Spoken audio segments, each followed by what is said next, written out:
Hello there and welcome to Life Beyond Scene, where curiosity settles in quietly, the world slows down a little, and we explore the kinds of places and ideas that invite calm reflection before sleep. Tonight, the journey takes us somewhere both beautiful and serious, a stretch of land that has inspired thousands of people to lace up their boots, shoulder a pack, and step away from crowded roads. We're heading toward the Appalachian Backcountry, a vast network of forests, ridges, valleys, and long walking trails that seem peaceful at first glance, yet sometimes hold stories that don't end the way anyone expects. This is not about fear or drama. It is about understanding. The Appalachian wilderness is one of the most visited hiking regions in the world. Millions walk there every year without incident. Yet occasionally someone sets out along a trail and simply does not return when expected. Search teams mobilize, families wait, and questions linger longer than anyone would like. It is a quiet kind of mystery, not cinematic, not exaggerated, just real life unfolding in terrain that does not bend itself around human plans. If you imagine these mountains, you might picture gentle green slopes, autumn leaves turning red and gold, streams crossing old paths, and the kind of quiet that feels comforting after a long day. And often, that is exactly what hikers experience. But the same landscape that offers calm also demands respect. The terrain is older than most mountain ranges on Earth. Weather changes quickly, trails can vanish into undergrowth. Distances feel different when you carry everything you need on your back. Before we wander further into this topic, there is something quietly fitting to ask. Where are you listening from tonight, and what kind of landscape surrounds you right now? Maybe a city street glowing under lamps, maybe a small town where things settle early, maybe somewhere rural where darkness comes without much warning. The contrast between your surroundings and those distant Appalachian forests might already shape how you picture what we're about to explore. And if this kind of slow, thoughtful exploration helps you relax, unwind, or simply learn something new at a gentle pace, a like or subscription helps this small corner of calm reach others who might appreciate the same atmosphere. No rush, of course, just a quiet invitation. Now, when people think about hikers going missing, there is often an assumption that something dramatic must have happened. A sudden accident, a dangerous animal, or some unusual event. In reality, the explanation is often simpler, though not always obvious. The Appalachian Backcountry covers enormous distances. The Appalachian Trail alone stretches roughly 3,500 kilometers from Georgia to Maine. Beyond that famous route lie countless side trails, old logging roads, wildlife tracks, and unmarked areas that blend together visually. Someone stepping off a main path, even briefly, can find themselves surrounded by terrain that looks almost identical in every direction. Trees repeat, rocks repeat, small ridges resemble one another. Without clear reference points, orientation becomes harder than most people expect. And unlike urban environments, there are rarely signs, lights, or distant traffic noise to guide someone back. There is also a subtle, psychological factor. Many hikers go into the wilderness specifically to disconnect from constant digital signals. Phones stay off or lose reception. GPS devices help, but batteries drain. Maps help, but only if used consistently. Confidence sometimes replaces caution, especially for those who have hiked successfully before. Experience can be an advantage, but it can also create routine. Routine sometimes leads people to skip small safety steps. A decision like not marking a turn mentally, or assuming a familiar path continues unchanged, can matter more than expected. Another piece of the picture involves how time behaves outdoors. A short detour can expand into hours before someone notices. Light fades earlier in forested valleys. Temperatures drop quickly after sunset, even in seasons that feel warm during the day. What begins as a pleasant afternoon walk can shift into a navigation problem once visibility changes. It is worth remembering that the Appalachian region is not one single landscape. It spans multiple states, climates, elevations, and ecological zones. Southern sections may feel humid and thick with vegetation. Northern sections can present rocky terrain and colder conditions. In between lie countless variations. Each area has its own risks, none necessarily extreme on their own, yet all capable of compounding. Water sources illustrate this well. Streams appear frequently on maps, but seasonal changes affect flow. A stream marked clearly last year might be reduced to a trickle during a dry period. Planning based on outdated assumptions can lead to dehydration faster than anticipated, particularly during long hikes with elevation gain. Then there is simple fatigue. Walking uneven ground for hours taxes muscles differently than flat surfaces. Decision-making changes subtly when someone is tired. Navigation mistakes become more likely. Reaction times slow. None of this feels dramatic in the moment. It feels gradual, almost ordinary, which is partly why it catches people off guard.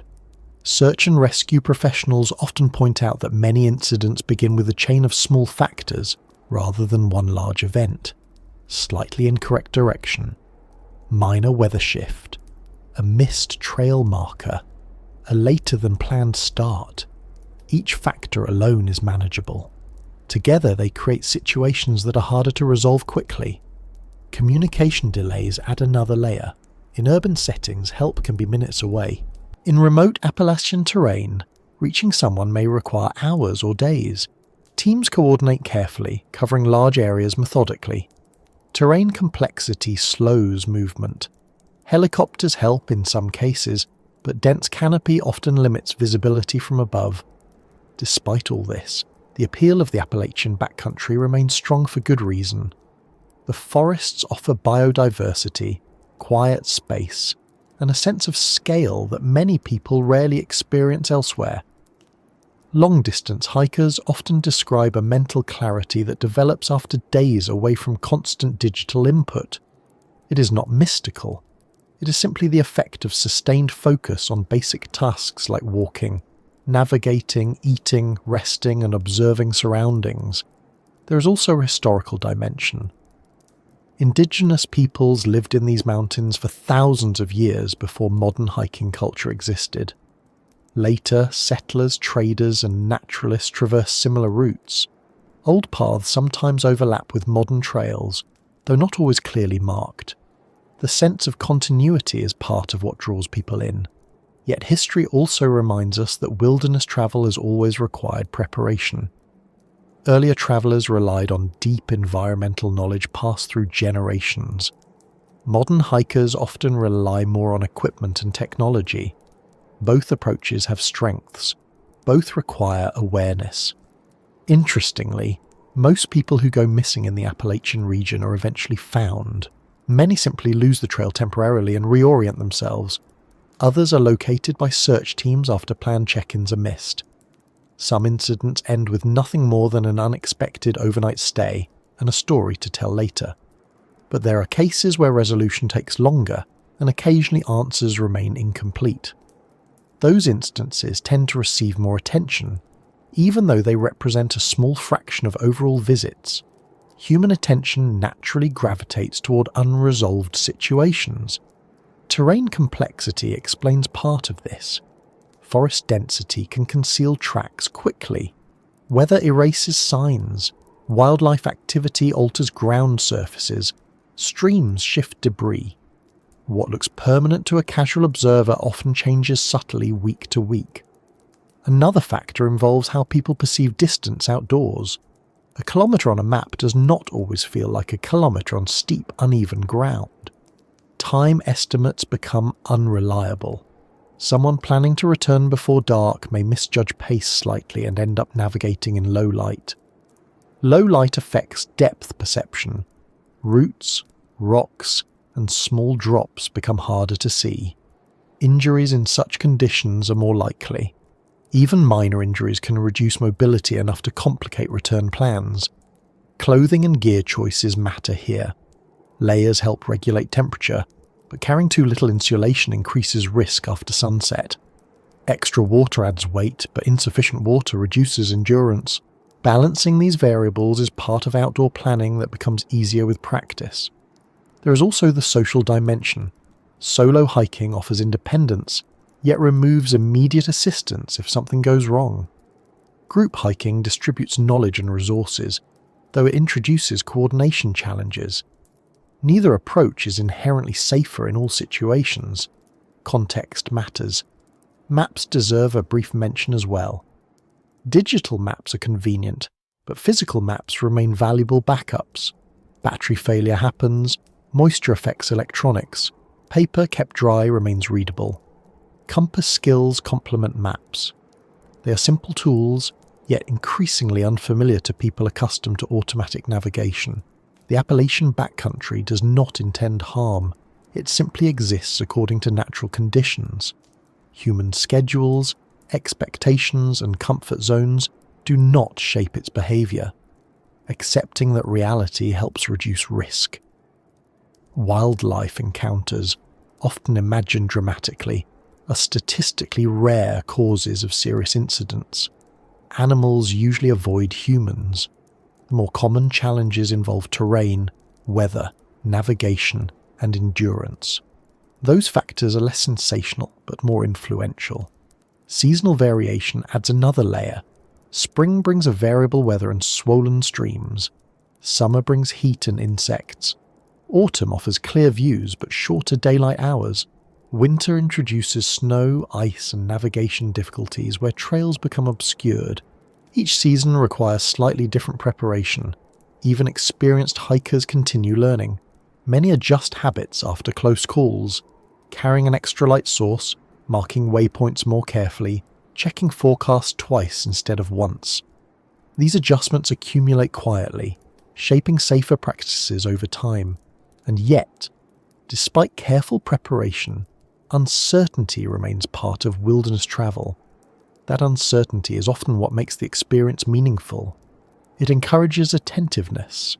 It reminds people of scale beyond daily routines. Thinking about all this does not need to create anxiety. Awareness usually reduces anxiety. Understanding how environments work tends to make them more approachable, not less. As we continue exploring this topic, attention naturally turns toward the land itself. The Appalachian Mountains are among the oldest mountain ranges on the planet. Worn down over hundreds of millions of years, their rounded profiles reflect that age. Beneath those gentle shapes lies geological history older than most visible landscapes elsewhere. That age influences soil composition, vegetation patterns, and drainage systems.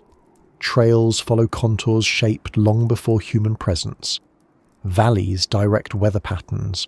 Forest types vary according to elevation and latitude. These physical characteristics quietly shape every hiking experience there. So as the picture widens, it becomes less about isolated incidents, and more about understanding a complex environment where beauty and challenge coexist. That balance has always defined wilderness travel, long before modern recreation. From here, the story naturally moves toward the mountains themselves, their history, their formation, and how their age still shapes the way people move through them today, because the land sets the stage long before any hiker takes the first step along a quiet trail. When people first encounter the Appalachian Backcountry, whether through photographs, travel stories, or their own first steps on a trail, the dominant impression is usually calm. The mountains are not jagged in the dramatic way of younger ranges. They rise in long, rounded ridges covered with dense forest. Streams wind through hollows. Mist settles into valleys in the early morning, giving everything a softened appearance. It feels welcoming, manageable, even gentle, and in many ways it is. Thousands of hikers, campers, researchers, and nature enthusiasts move through these landscapes every year without difficulty. Trails are maintained in many areas. Shelters exist along major routes. Maps are widely available. Outdoor communities share advice openly. Compared with extreme alpine environments, the Appalachians can appear approachable. That first impression, however, can mask how extensive and complex this region really is. The Appalachian mountain system stretches roughly from the Canadian province of Newfoundland and Labrador down through the eastern United States to Alabama. Within that span lie multiple subranges, forests, national parks, state lands, private holdings, and vast sections of backcountry where infrastructure thins quickly.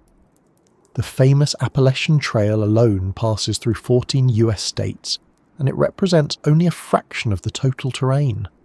Scale is one of the defining characteristics here. Distances accumulate quietly. A map might show several ridgelines stacked close together, yet walking them involves elevation changes, uneven footing, and weather exposure that slow progress significantly. Someone accustomed to urban walking speeds often discovers that trail distances demand more time than expected. Vegetation contributes to that sense of scale. Forest density varies by region, but many Appalachian sections feature thick undergrowth. Rhododendron, mountain laurel, ferns, hardwood saplings, and fallen timber can make off-trail movement difficult. Visibility drops quickly once you leave a maintained path. Even experienced hikers sometimes underestimate how disorienting that can be. Sound behaves differently there as well. In cities, distant traffic, voices or machinery provide constant orientation cues. In dense forest, those cues disappear. Wind in leaves, water over rocks, and occasional wildlife sounds replace them. The quiet can feel peaceful, but it also removes familiar reference points. When people lose direction, the absence of sound markers contributes to confusion. Weather patterns add another layer. The Appalachian region sits where several climatic influences meet. Moisture from the Gulf of Mexico, Atlantic weather systems, and continental air masses interact across the mountain chain. Conditions can shift within hours. Clear mornings sometimes become foggy afternoons. Warm days may end with sudden temperature drops after sunset. Fog deserves special mention because it appears frequently at higher elevations. Cloud cover can descend to ground level, reducing visibility dramatically. Trails that seemed obvious earlier become harder to follow. Landmarks disappear. Navigation relies more heavily on compass work or GPS devices when visual cues fade. Rainfall is another constant. The Appalachians receive substantial precipitation throughout the year. Trails become muddy, streams swell, rocks turn slick. Wet clothing accelerates heat loss when temperatures fall. None of this is extreme in isolation, yet combined factors increase fatigue and slow movement. Then there is the matter of terrain underfoot. Appalachian trails often involve roots, loose stones, uneven rock slabs, and occasional steep sections. Unlike paved paths, they require continuous attention. Small slips are common. Most result only in brief stumbles, but cumulative strain affects ankles, knees, and overall endurance. Water crossings also vary widely. Some are bridged. Others require stepping stones or shallow wading. After heavy rain, crossings that were simple days earlier may become challenging. Assessing water depth and current safely takes experience. Moving water carries more force than it appears to at first glance. Seasonal changes shift conditions further. Spring thaw produces muddy trails and swollen streams. Summer heat and humidity increase dehydration risk. Autumn shortens daylight hours and covers trails with leaves that conceal obstacles. Winter introduces snow, ice, and trail obscuration. Each season carries distinct considerations. Despite these challenges, the aesthetic appeal remains strong. Sunlight filtering through hardwood canopies creates shifting patterns. Birdsong varies by region and season. Wildflowers appear in spring. Full foliage attracts visitors worldwide. These elements explain why people keep returning. It is important to note that the term backcountry itself implies reduced infrastructure.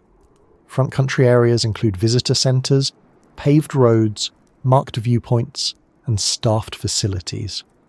Backcountry areas gradually lose those features. Cell reception fades. Emergency response times increase. Self-sufficiency becomes more important. Preparation, therefore, is less about fear and more about realism. Carrying sufficient water, Food, navigation tools, weather protection, and communication backups improves outcomes significantly. Many experienced hikers treat preparation as routine rather than extraordinary. Group travel introduces its own dynamics. Shared resources and knowledge help, yet groups must maintain cohesion. Faster walkers may move ahead. Slower members may fall behind. Communication becomes essential to avoid separation. Simple habits like periodic head counts and agreed meeting points reduce risk. Solo hikers often report deeper immersion in the environment. They move at their own pace and make independent decisions.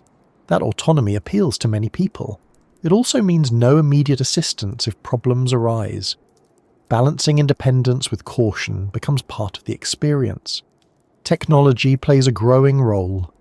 Satellite messengers allow emergency communication beyond cell coverage. GPS devices improve navigation accuracy. Weather apps provide forecasts. At the same time, reliance on electronics introduces vulnerabilities like battery depletion, device malfunction, or signal limitations in dense canopy. Traditional skills retain value alongside modern tools. Reading topographic maps, recognizing terrain features, pacing distance, and observing environmental clues complement digital navigation. Redundancy in navigation methods remains a widely recommended practice. Another factor that sometimes surprises visitors is how quickly daylight disappears under forest canopy. Even before sunset, dense foliage reduces light levels.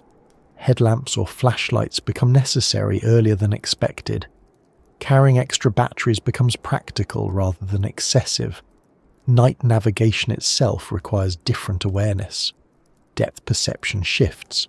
Trail markers reflect light differently. Fatigue accumulates. Many hikers plan schedules specifically to avoid travelling after dark unless necessary. Wildlife presence contributes to the character of the region without usually posing major threats. Black bears inhabit many Appalachian areas, yet encounters rarely become dangerous when proper food storage and distance practices are followed. Smaller animals like raccoons, rodents, and insects create more frequent nuisances than large mammals. Insects deserve brief acknowledgement. Mosquitoes, ticks, and biting flies vary seasonally. Protective clothing and repellents help. Tick awareness, in particular, matters due to disease transmission risks. Routine checks after hikes are standard advice. Water quality varies. Some streams are safe after filtration, others require treatment. Carrying purification systems prevents gastrointestinal illness, which can become serious when far from assistance. Temperature regulation remains a constant consideration. Appalachian humidity affects how the body cools itself. Sweating without adequate hydration leads to fatigue quickly. Conversely, damp clothing combined with cooler air accelerates chilling. Layering systems address both issues. The psychological aspect of vast landscapes also deserves attention. Large natural environments can evoke strong emotional responses. Some people feel calm, others feel uneasy when familiar structures disappear. Neither reaction is unusual. Awareness of personal comfort levels informs better planning. Time perception shifts outdoors as well. Without clocks, schedules rely on daylight cues and internal pacing. Some hikers find that liberating. Others underestimate how long tasks take. Setting turnaround times before departure helps maintain safety margins. Trail maintenance varies by location. Volunteer organizations handle much of it. Storm damage, fallen trees, erosion, and vegetation growth continuously alter conditions. Recent reports often provide more accurate information than older guidebooks. Historical human activity has shaped parts of the region. Old mining sites, logging roads, and abandoned settlements occasionally appear. These remnants add interest but also complexity to navigation, because unofficial paths branch unpredictably. Cultural history intersects with natural history throughout the Appalachians. Indigenous land use, colonial expansion, industrial development, and modern conservation efforts all left marks. Understanding that layered history deepens appreciation for the landscape's current form. Environmental conservation plays a significant role today. National parks, wilderness designations, and protected areas aim to preserve ecosystems while allowing responsible recreation. Leave no trace principles guide many outdoor communities to minimize impact. That principle includes waste management, campsite selection, fire control, and respect for wildlife. Small actions accumulate across millions of visitors. Awareness helps maintain conditions for future hikers. Despite careful stewardship, unpredictability remains inherent to natural environments. Sudden storms, unexpected trail obstructions, and wildlife movement continue regardless of planning. Flexibility becomes a valuable skill. Flexibility also means adjusting goals.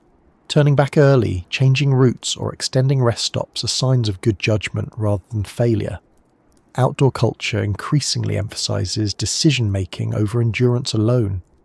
Many experienced hikers describe a gradual shift in mindset. Early trips focus on distance and achievement. Later trips often emphasize observation, pacing, and environmental awareness. That evolution reduces risk naturally. Education programs reflect this trend. Outdoor clubs, park services, and educational organizations provide navigation courses, wilderness first aid training, and environmental awareness workshops. Participation has grown steadily. Search and rescue professionals consistently note that preparation correlates strongly with positive outcomes. Carrying emergency supplies, informing others of plans, and maintaining realistic itineraries reduce incident severity. Still, even well-prepared individuals encounter unexpected situations occasionally. That reality keeps humility present in outdoor communities. Confidence balanced with caution tends to characterize experienced hikers. As this picture continues to develop, attention begins to drift toward how old these mountains truly are, and how that deep geological history shapes everything from soil to vegetation to weather patterns. The Appalachians may look gentle compared with the younger mountain ranges, yet their age carries its own set of characteristics that quietly influence every step taken there. And understanding that long history helps explain why the landscape behaves the way it does when people move through it. When people stand on an Appalachian ridge for the first time, what often strikes them is how different these mountains look compared with the dramatic peaks seen in postcards from places like the Alps or the Rockies. The slopes here are rounded. The summits rarely appear sharp. Valleys seem wide rather than steep. It gives an impression of age, even to someone without geological training. That impression turns out to be accurate. The Appalachian Mountains are among the oldest major mountain systems still visible on Earth, shaped by processes that began hundreds of millions of years before humans existed, long before mammals, even before the first dinosaurs. To understand how these mountains came to look the way they do, it helps to picture the planet not as fixed and stable, but as constantly moving on a timescale far beyond everyday experience. The Earth's crust is divided into tectonic plates that shift slowly over millions of years. Continents collide, separate, slide past each other, and occasionally fold upward into mountain chains. The Appalachians form through several of these collisions, each event layering complexity onto what already existed. One of the earliest major mountain building periods connected to this region occurred roughly 480 million years ago, during what geologists call the Taconic orogeny. At that time, the edge of an ancient continent collided with a volcanic island arc. The impact compressed seabed sediments upward, forming early mountain structures. Imagine ocean floor layers slowly buckling and rising, transforming into land where none had existed before. Later collisions followed. The Akkadian orogeny, around 400 million years ago, involved another continental fragment pressing into what would become eastern North America. Then came the Alleghenian orogeny about 300 million years ago, when the supercontinent Pangaea formed as Africa and North America collided. That event produced mountains believed to rival the Himalayas in height at their peak. Of course, those towering heights did not remain. Erosion began almost immediately. Wind, rain, ice, plant growth, and temperature changes slowly wore the mountains down. Over hundreds of millions of years, sharp peaks softened, valleys widened, sediments washed away, forming coastal plains far to the east. The rounded appearance hikers see today is essentially the long-term result of erosion exceeding uplift. That extended erosion period also explains the soil characteristics of the region.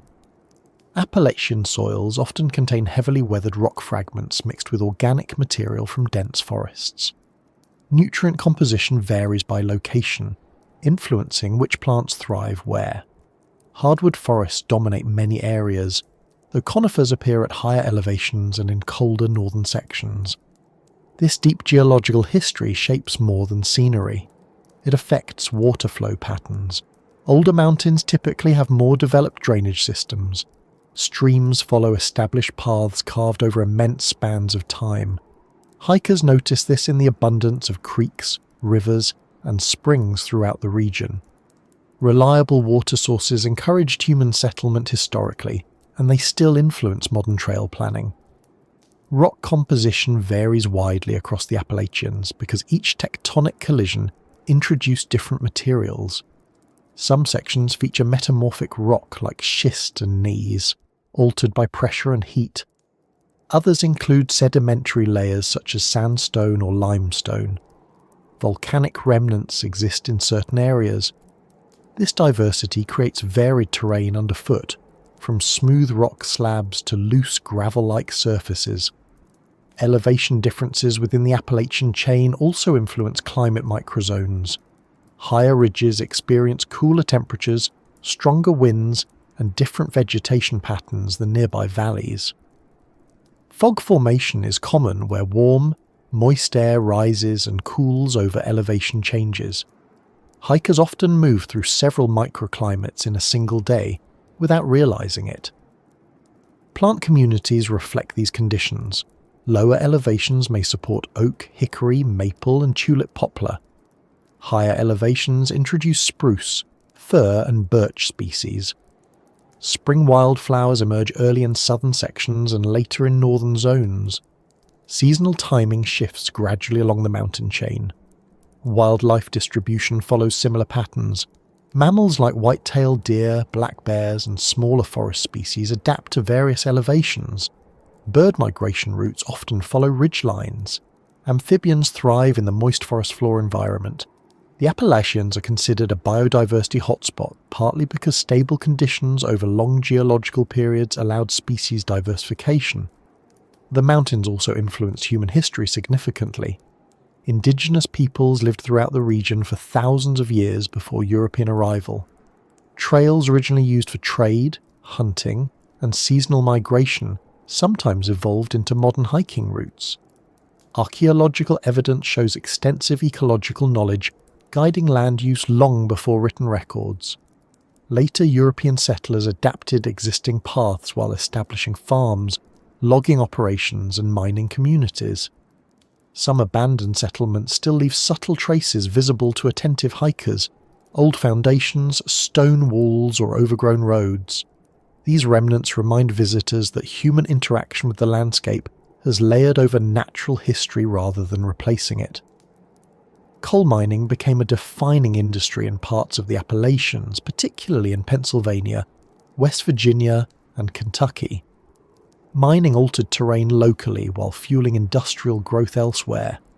Some reclaimed areas now serve recreational or conservation purposes, though environmental recovery continues in certain regions. Logging shaped forest composition as well. Large-scale timber harvesting in the 19th and early 20th centuries changed tree species distribution. Conservation movements later promoted reforestation and sustainable practices.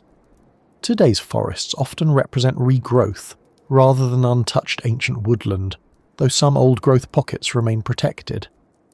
National parks and wilderness areas emerged partly in response to these industrial impacts. Preservation efforts sought to maintain ecological balance while allowing public access. The Appalachian Trail itself, conceived in the early 20th century, reflects a vision of connecting people with nature across a continuous corridor. Geological age also affects mineral resources. Iron ore, coal, limestone and other materials historically attracted economic activity. Extraction reshaped some landscapes, but also contributed to infrastructure development that later supported recreation. Hydrology ties closely to geological structure. Older mountains with extensive erosion often develop intricate watershed networks. Rivers like the Susquehanna, Potomac and Tennessee originate or pass through Appalachian regions. These waterways support ecosystems, agriculture and urban water supplies far beyond the mountains themselves. Flood patterns occasionally occur due to steep terrain combined with heavy rainfall. Valleys channel water quickly. Modern forecasting reduces risk, but sudden local flooding remains possible after intense storms. Awareness of weather patterns helps hikers avoid low-lying campsites during uncertain conditions. Winter conditions reflect elevation and latitude interplay. Northern Appalachians see heavier snowfall. Southern sections experience milder winters but occasional ice storms. Ice accumulation on trees and trails creates unique hazards. Microclimates make conditions variable even within short distances. Fog, already mentioned briefly, becomes particularly interesting when considering geological history. Valleys carved over millions of years create pockets where moisture collects. Temperature inversions trap fog, sometimes producing extended low visibility periods. This affects navigation more than dramatic weather events in many cases. Soil depth differences influence trail stability. Areas with shallow bedrock produce rocky surfaces. Deeper soils allow root systems to create uneven footing. Trail maintenance teams adapt routes accordingly, but natural processes continue altering conditions. The Appalachian region's age also contributes to relative seismic stability compared with younger mountain ranges. Earthquakes occur occasionally, but are generally less frequent. However, ancient fault lines still exist, reminding geologists that no landscape is completely static. Climate change introduces evolving considerations. Temperature averages, precipitation patterns, and seasonal timing show measurable shifts. Researchers monitor impacts on plant distribution, wildlife behavior, and trail conditions. Hikers may notice gradual changes over decades rather than immediate transformations. Scientific research continues throughout the region. Universities, geological surveys, and environmental organizations study soil chemistry, biodiversity, hydrology, and climate interactions. Field stations in remote areas provide long-term data critical for understanding environmental trends. Educational programs often bring students into Appalachian backcountry settings.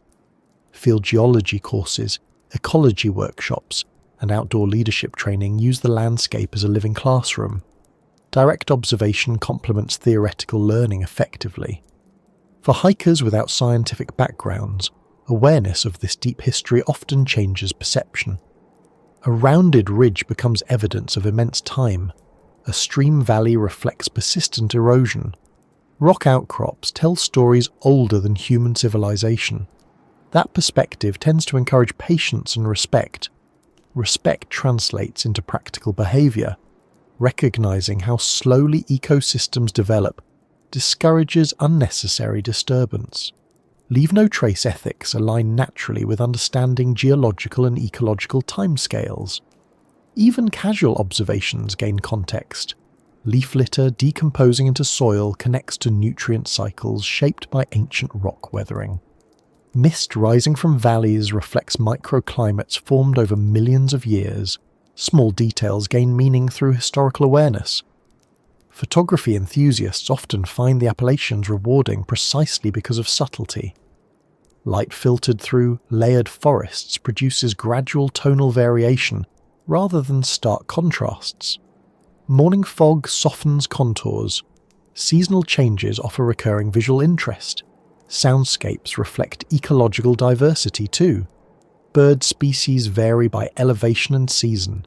Stream acoustics change with rainfall. Wind moving through different tree species produces distinct auditory textures. Many hikers describe this sensory richness as restorative. Night skies in remote sections reveal stars less visible near urban centres.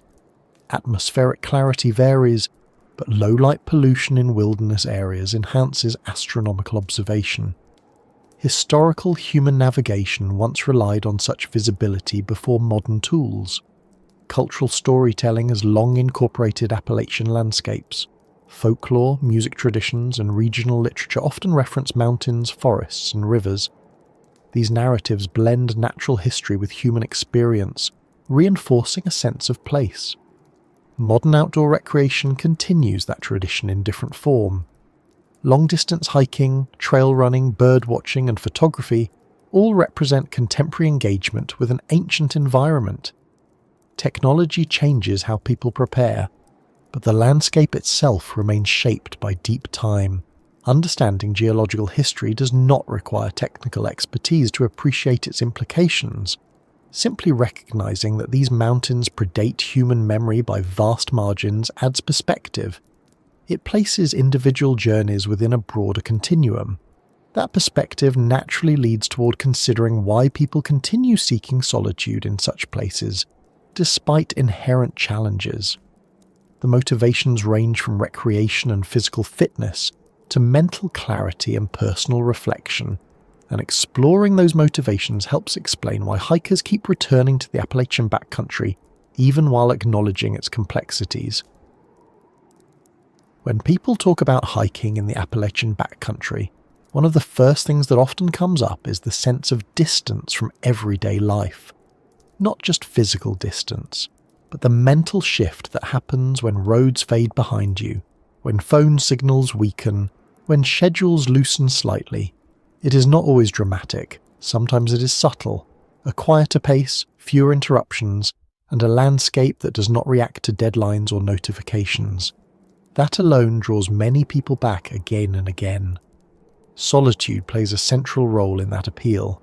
Daily life, especially in cities or busy towns, tends to involve constant interaction. Conversations, traffic noise, digital alerts, advertising, social expectations.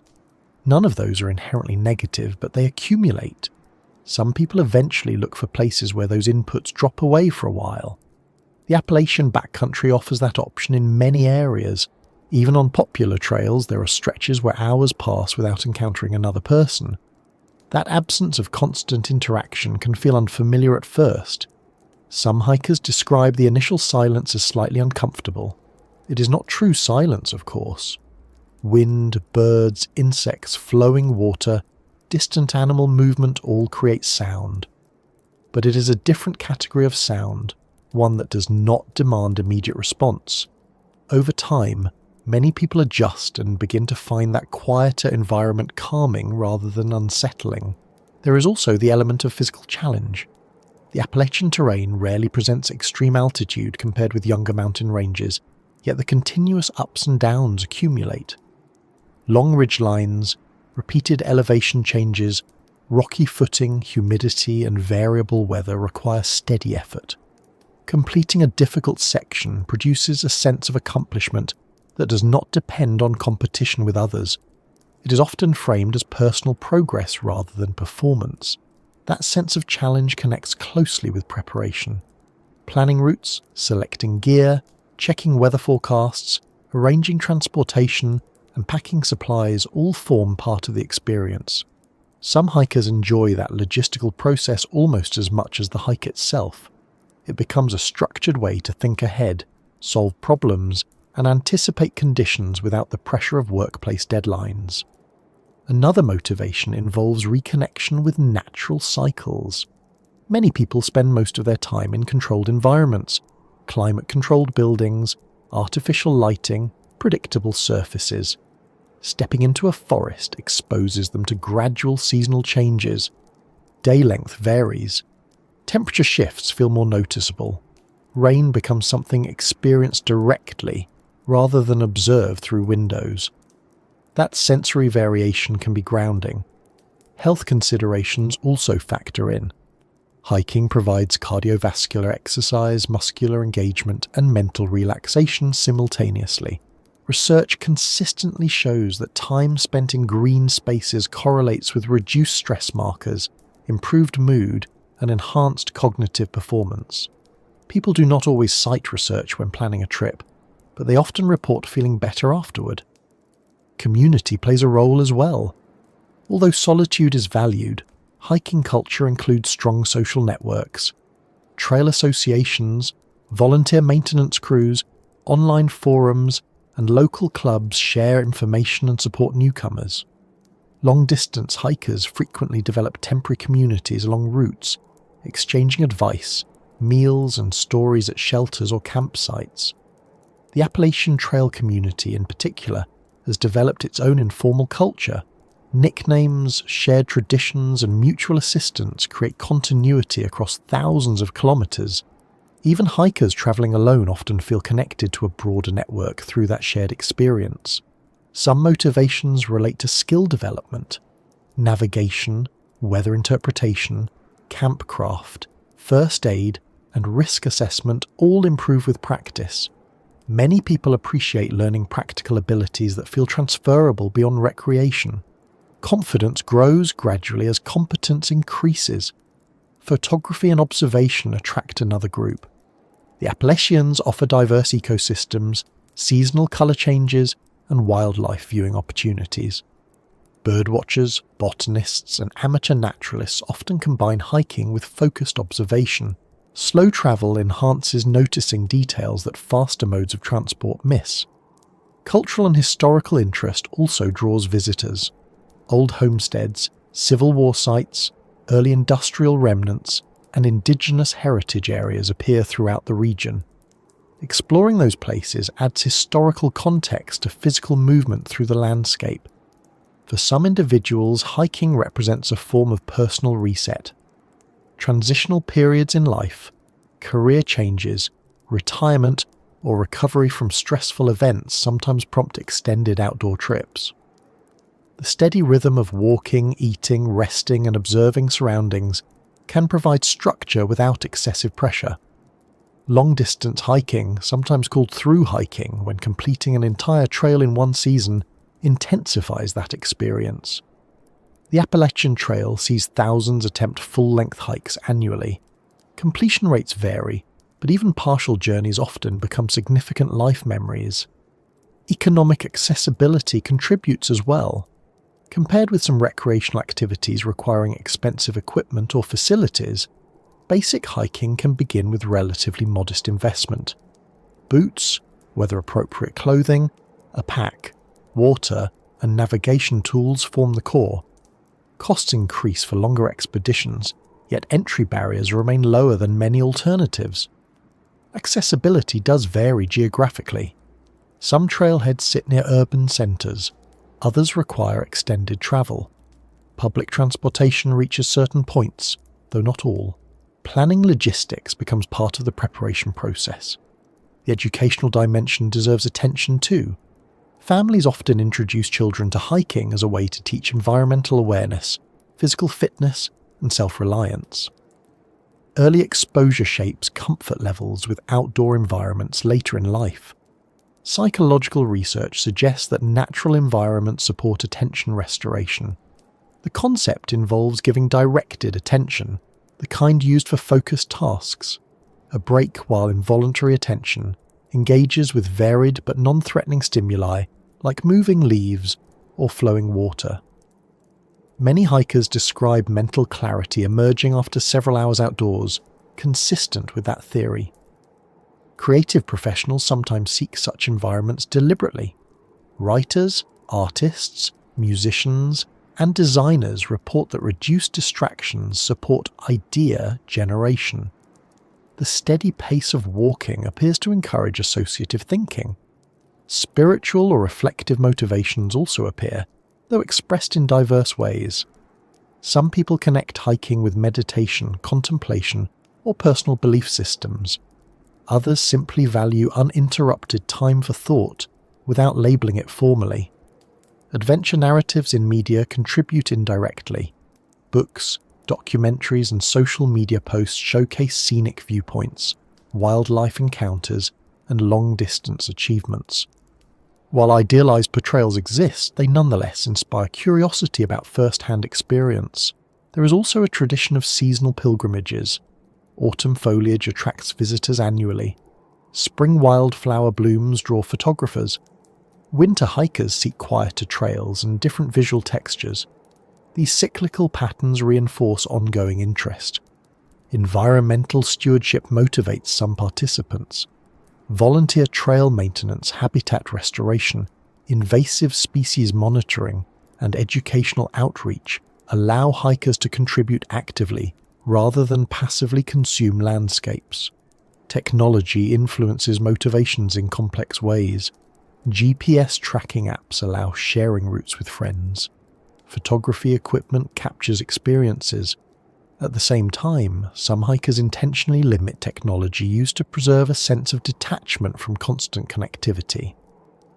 Risk perception varies among individuals.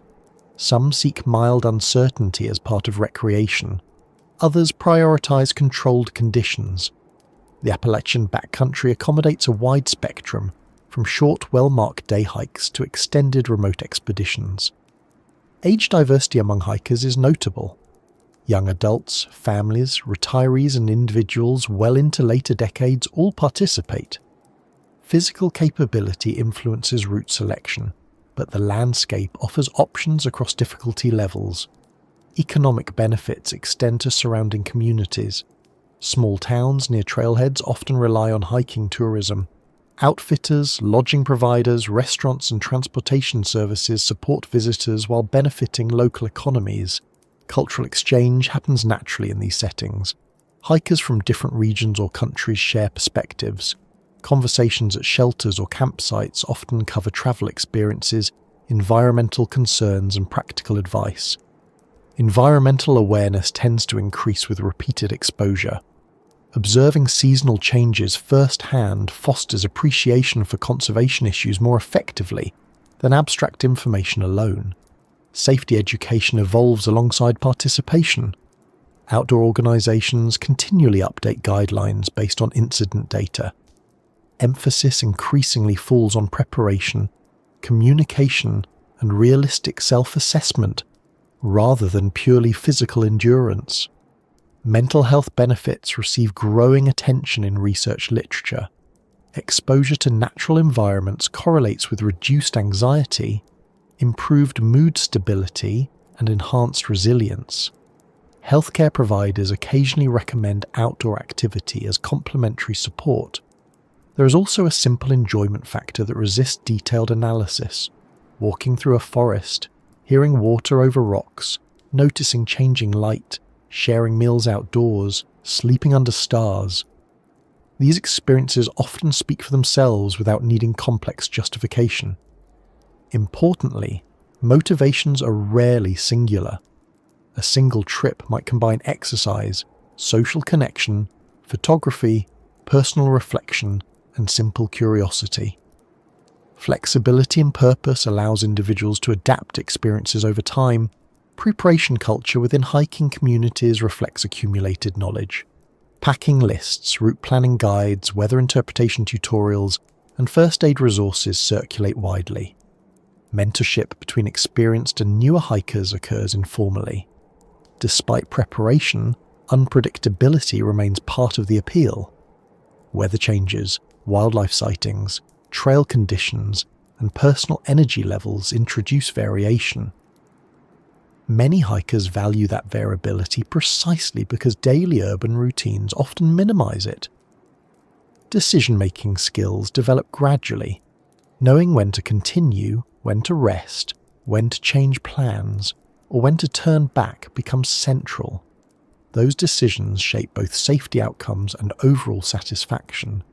The relationship between humans and wilderness continues evolving. Increased participation brings both conservation awareness and management challenges. Balancing access with ecosystem protection remains an ongoing discussion among policymakers and outdoor communities. As motivations become clearer, attention naturally shifts toward how expectations sometimes meet unexpected realities once people are actually on the trail. Preparation helps, but conditions do not always align perfectly with plans. and examining how quickly situations can change provides useful context for understanding both the appeal and the caution associated with Appalachian backcountry travel. When people prepare for a trip into the Appalachian backcountry, the process often feels reassuring. Lists are written, gear is checked, weather forecasts are reviewed, routes are studied on maps. It gives a sense of structure, a feeling that most variables have been considered. And to a large extent, preparation does reduce risk significantly. Experience shows that well-prepared hikers tend to navigate challenges more effectively than those who rely on improvisation.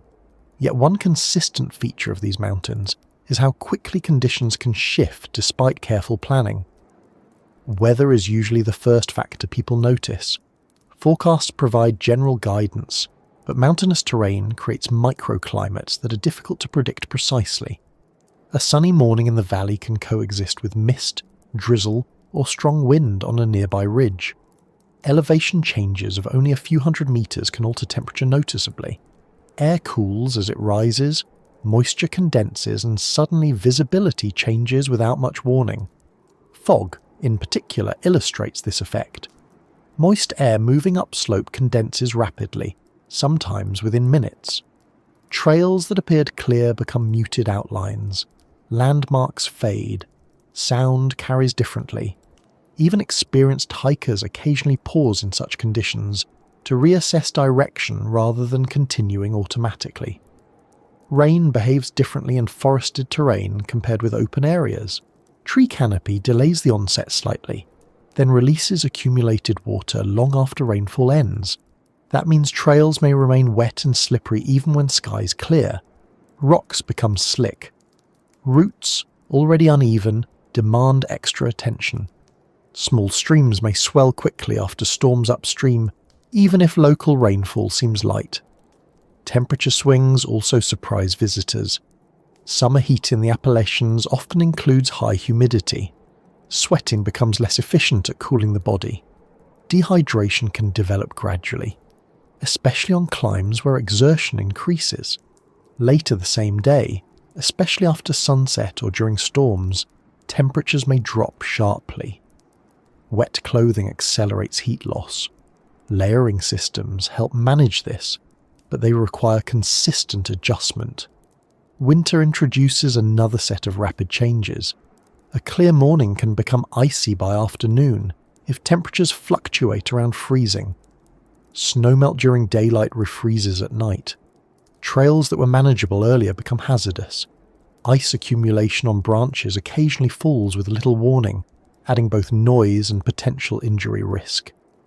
Navigation conditions change alongside weather. Leaves cover trails in autumn, obscuring markers and uneven ground. Snow hides footpaths entirely. Spring growth can overtake lightly used routes. Trail maintenance volunteers work continuously, yet natural processes operate faster than any maintenance schedule. Light levels deserve careful attention too. Forest canopy reduces daylight earlier than open areas. Cloud cover compounds that effect. Many hikers underestimate how quickly dusk arrives under dense foliage. Headlamps are standard equipment for a reason, yet they sometimes remain packed until darkness is already significant. Fatigue interacts with environmental change in subtle ways. Early in a hike, decisions feel straightforward. As hours pass, energy decreases, attention narrows. Small navigational choices receive less scrutiny. That is not carelessness. It is a normal physiological response to sustained exertion. Recognizing it helps hikers plan rest intervals and turnaround times more realistically. Hydration and nutrition affect perception as well. Even mild dehydration reduces cognitive clarity. Hunger influences mood and concentration. Scheduled breaks, even when not strictly necessary yet, often prevent gradual decline in decision quality. Terrain conditions evolve over time too. Erosion alters trail surfaces seasonally. Fallen trees appear after storms. Maintenance reroutes sections occasionally. Guidebooks and maps provide general accuracy, but recent reports from trail organizations or fellow hikers often offer the most current information. Technology provides support, though not certainty. GPS units help maintain orientation. Weather apps supply updates when signals allow. Satellite communicators extend emergency contact options. Still, batteries drain, signals fluctuate, and devices malfunction. Redundant navigation methods remain recommended practice. Group dynamics change alongside conditions. Pace differences widen as fatigue sets in. Communication becomes more important. Regular regrouping prevents accidental separation. Clear agreements about stopping points, emergency plans, and navigation responsibility reduce confusion. Solo hikers face different adjustments. Independence allows flexible pacing, but it removes immediate feedback from companions. Many experienced solo hikers compensate by increasing check-in frequency, with external contacts and maintaining conservative decision thresholds. Water availability shifts with seasons. Streams shown on maps may run dry during drought periods. Conversely, heavy rainfall creates temporary crossings not indicated on maps. Carrying purification equipment helps address both variability and safety concerns. Wildlife activity changes with conditions too. Most encounters remain uneventful, yet seasonal behaviours influence movement patterns. Bears seek food actively before winter. Insects peak during warm months. Awareness helps prevent unnecessary alarm or risky interactions. Sound perception shifts with weather. Fog dampens sound. Wind distorts direction cues. Flowing water grows louder after rain. These acoustic changes affect orientation more than people expect, especially when visual references are limited. Psychological responses to changing conditions vary widely. Some hikers find variability stimulating. Others experience stress when plans shift. Neither response is unusual. Familiarity with uncertainty tends to increase comfort over time. Expectations play a role here. Media portrayals often show ideal conditions: clear skies, scenic vistas, uncomplicated trails. Real environments include routine inconvenience: mud, insects, variable temperatures, and occasional rerouting become part of the experience rather than exceptions. Decision-making under changing conditions often follows a hierarchy: safety first, then logistics, then goals.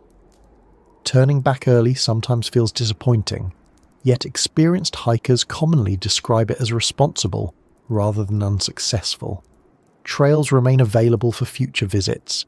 Emergency response considerations emphasize early communication. Informing contacts about routes, expected return times, and contingency plans allows quicker response if delays occur. Many incidents escalate primarily because initial delays go unnoticed. Clothing systems illustrate adaptation in practice. Layering allows incremental adjustment rather than drastic change. Moisture-wicking base layers, insulating mid-layers, and protective outer shells address variable conditions. Regular adjustment prevents both overheating and chilling.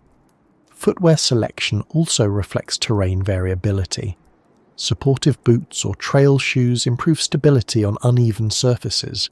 Waterproofing helps in wet conditions, though breathability matters during heat. Fit remains critical to prevent blisters during extended walks. Pack weight influences adaptability. Carrying essential emergency gear adds weight but increases resilience. Balancing minimalism with preparedness becomes a skill refined through experience. Navigation strategies adjust with visibility. In clear conditions, distant landmarks aid orientation. In fog or dense forest, compass bearings and GPS waypoints become primary references. Practicing both methods before reliance becomes necessary is widely recommended. Camp planning changes with weather forecasts. Elevated sites offer views but greater wind exposure. Valleys provide shelter but increased moisture and potential flooding risk. Site selection balances comfort, safety, and environmental impact. Fire management illustrates environmental sensitivity. Wet conditions complicate ignition. Dry periods increase wildfire risk. Many areas regulate fires seasonally. Stove use often provides a safer alternative. Sleep quality influences next-day performance. Temperature regulation, ground insulation, and noise levels affect rest. Poor sleep reduces alertness and endurance, making adaptation to changing conditions more difficult.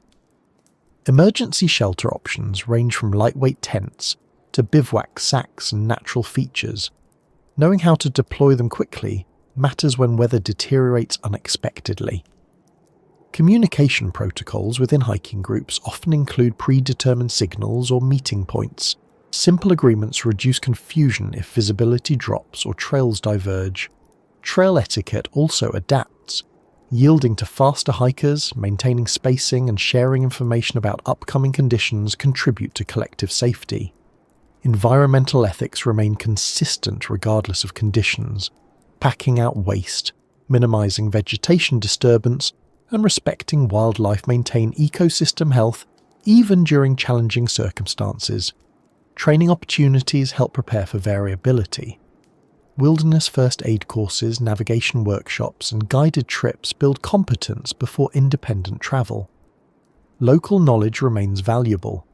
Rangers, trail maintainers, and frequent hikers often provide insight beyond published materials.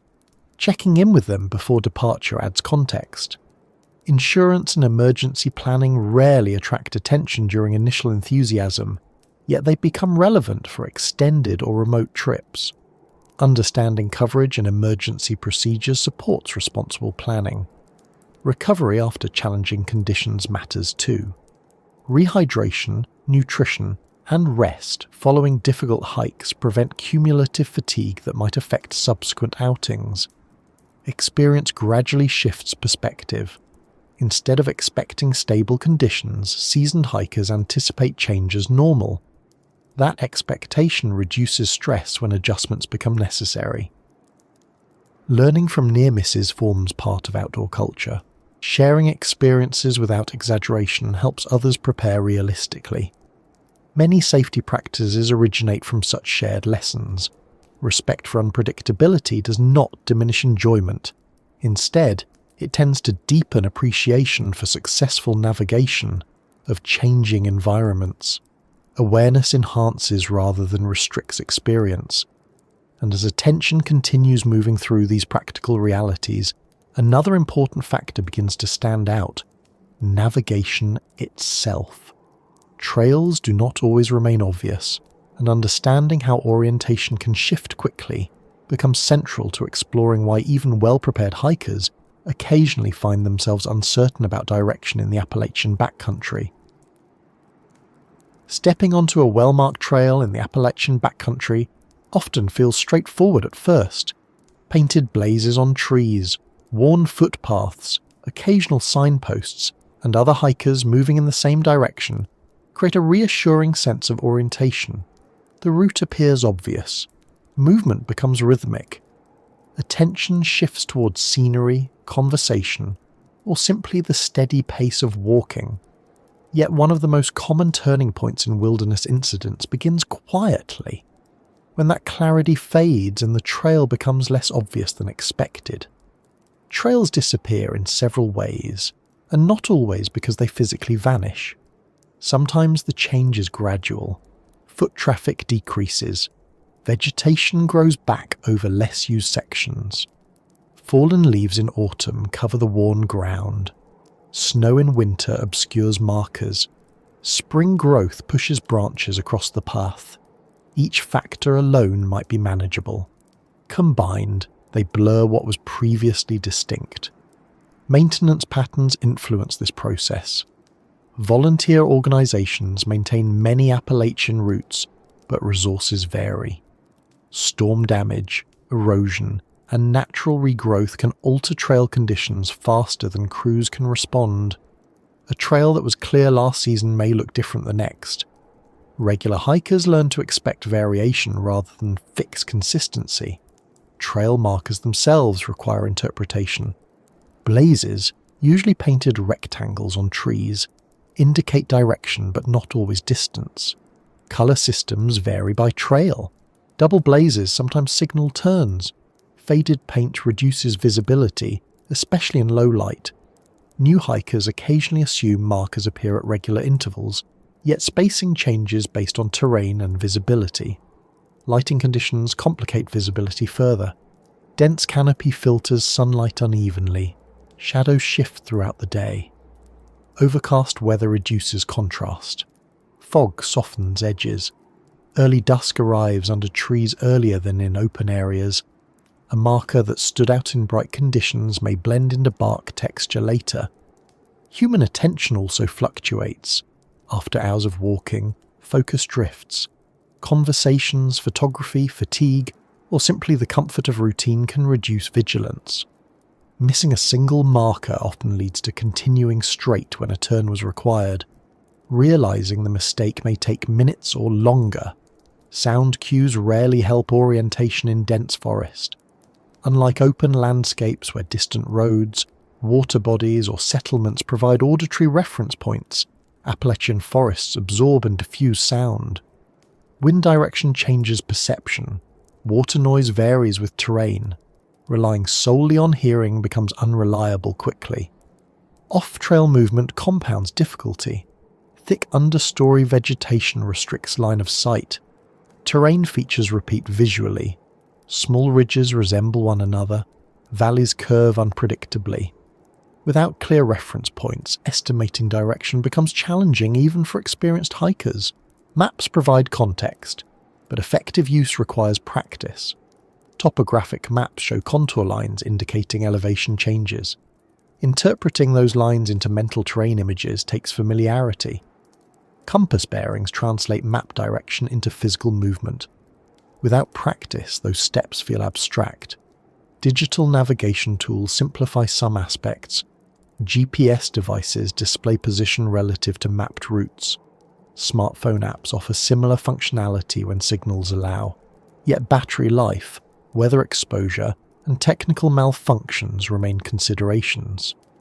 Redundant navigation methods reduce dependence on single tools. Battery management becomes part of navigation planning. Cold temperatures reduce battery efficiency. Continuous GPS tracking drains power faster than periodic checks. Carrying spare batteries or portable chargers helps, though weight considerations apply. Compass use remains foundational despite technological advances. A simple magnetic compass functions without power. Knowing how to orient a map, take bearings, and adjust for magnetic declination provides reliable orientation. Many outdoor education programs emphasize these skills early. Terrain association complements compass work. Recognizing ridge lines, watercourses, saddles, and elevation changes helps match physical surroundings with map features.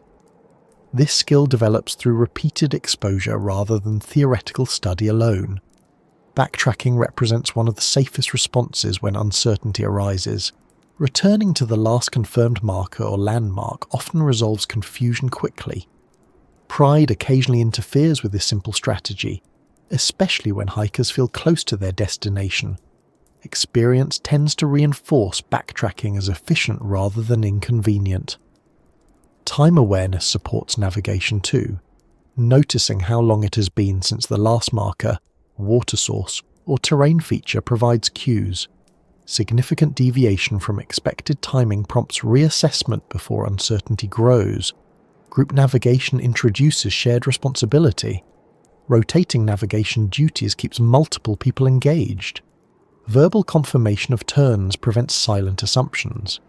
Groups that discuss route choices openly tend to maintain orientation more effectively. Solo hikers often adopt deliberate check-in habits. Periodic map checks, even when confident, maintain situational awareness. Verbalizing observations aloud, though alone, can reinforce focus. Some hikers record brief audio notes as reminders. Weather impacts navigation directly. Fog reduces visibility. Rain obscures footprints and markers. Snow covers trails entirely. Wind noise distracts attention. Preparing for navigation under reduced visibility improves resilience. Seasonal foliage changes alter visual cues. Leafless winter forests allow longer sight lines but fewer colour contrasts. Summer foliage increases shade and visual repetition. Spring growth introduces vibrant but potentially confusing undergrowth. Trail intersections present specific challenges. Multiple paths converge. Signage varies in clarity.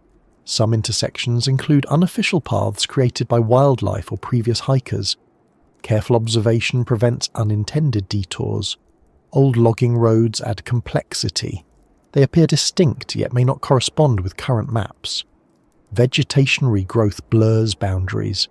Recognizing these features requires map comparison rather than visual assumption. Watercourses often guide orientation. Streams generally flow downhill toward larger rivers. However, following water blindly can lead away from intended routes. Using waterways as secondary references rather than primary guides proves more reliable. Night navigation demands additional caution. Artificial light narrows field of vision. Depth perception decreases. Reflective trail markers help when present, but not all trails include them. Planning to avoid night travel unless equipped and experienced reduces risk. Psychological responses to disorientation vary. Some individuals remain calm and methodical. Others experience anxiety that accelerates decision-making without full information. Training emphasizes pausing, assessing, and proceeding deliberately. Emergency protocols recommend staying in place once fully lost rather than wandering extensively. Search teams locate stationary individuals more efficiently. Signaling devices like whistles, mirrors, or lights assist visibility. Clothing visibility affects search success.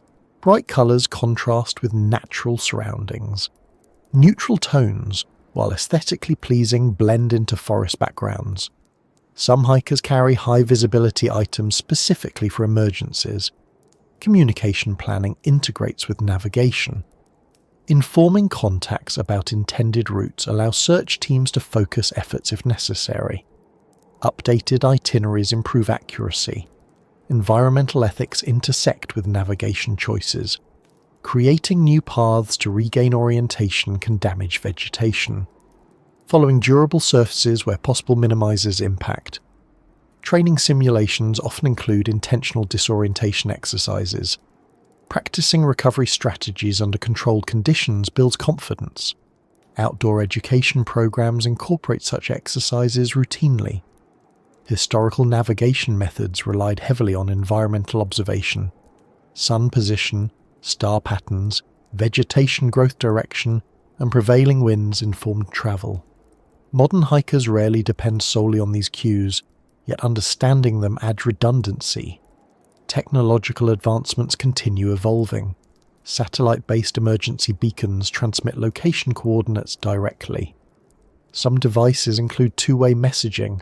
Adoption increases gradually as costs decrease. Mapping accuracy improves with digital data collection.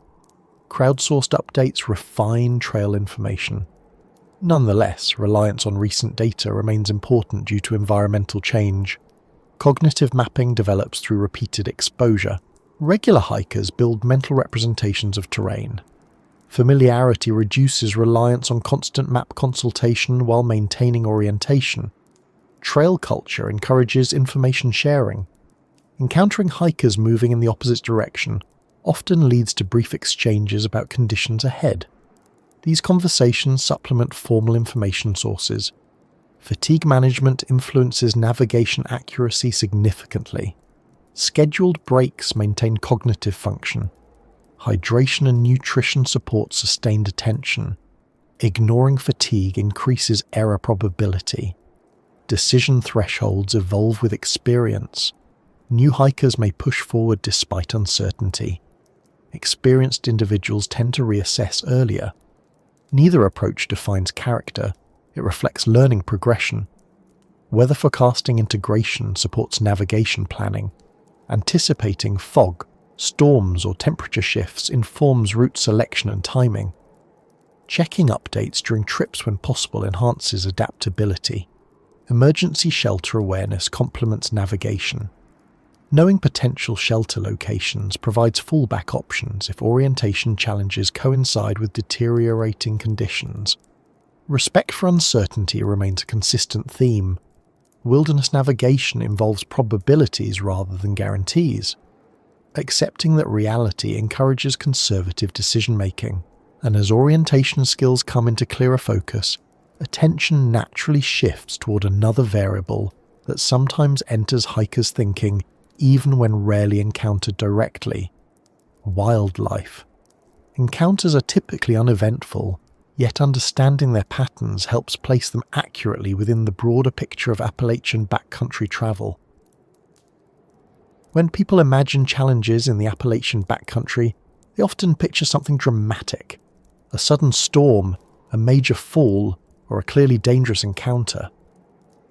Those things do happen occasionally, but more often the situations that lead to trouble begin quietly. Weather shifts slightly, terrain becomes just a bit more demanding. A small decision seems harmless at the time, none of it feels urgent. Yet when several minor factors combine, they sometimes grow into situations that require far more effort to resolve than anyone expected. Weather in the Appalachians has a reputation for variability, and that reputation is well earned. The mountains stretch across multiple climate zones, and their elevation changes influence air movement constantly. Moist air rises along slopes, cools and condenses. That process produces fog, drizzle, or cloud cover that may not appear in broader regional forecasts. A forecast calling for partly cloudy conditions at lower elevations can translate into near-continuous mist higher up. Mist itself does not sound serious, but it affects several practical factors. Visibility decreases, clothing becomes damp gradually, rocks and roots grow slick, depth perception shifts slightly. Over time, these subtle changes increase fatigue and slow movement. That slower pace can affect daylight planning, which then influences navigation decisions later in the day. Rain behaves similarly. Light rain feels manageable. Many hikers continue without adjusting pace significantly, but persistent light rain accumulates, clothing layers saturate, body temperature regulation becomes harder, hands lose dexterity. Map reading, gear adjustments, and even simple tasks like opening food packaging require more effort. None of this feels urgent at first. The gradual nature sometimes delays response until discomfort becomes substantial. Temperature variation amplifies those effects. Appalachian humidity plays a large role in how temperature feels. Warm, humid conditions reduce the body's ability to cool itself efficiently. Sweating increases, yet evaporation decreases. Dehydration develops faster than expected. Conversely, when temperatures drop, that same moisture accelerates chilling. Wet clothing combined with wind exposure lowers body heat quickly. Wind often receives less attention than rain or temperature, yet it changes comfort levels significantly. Ridgetops experience stronger airflow than valleys. Wind removes heat, carries moisture, and influences balance on uneven terrain. Even moderate wind becomes noticeable after hours of walking. Gusts also move branches, leaves, and debris, sometimes altering trail appearance temporarily. Terrain conditions evolve alongside weather. A dry trail may provide stable footing. After rain, the same path can become muddy or slippery. Clay-heavy soils, common in some Appalachian areas, retain water, creating slick surfaces. Rocky sections develop thin films of moisture that reduce traction. Foot placement requires more precision.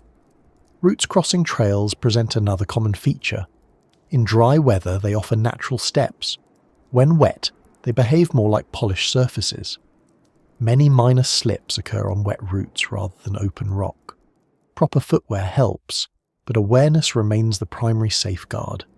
Elevation change compounds fatigue quietly. Appalachian trails often involve repeated ascents and descents rather than single climbs. Each elevation gain requires energy. Descents strain different muscle groups. Accumulated fatigue affects balance, reaction time, and decision-making. Small navigation or pacing mistakes become more likely under fatigue. Light conditions interact with terrain as well. Forest canopy reduces direct sunlight.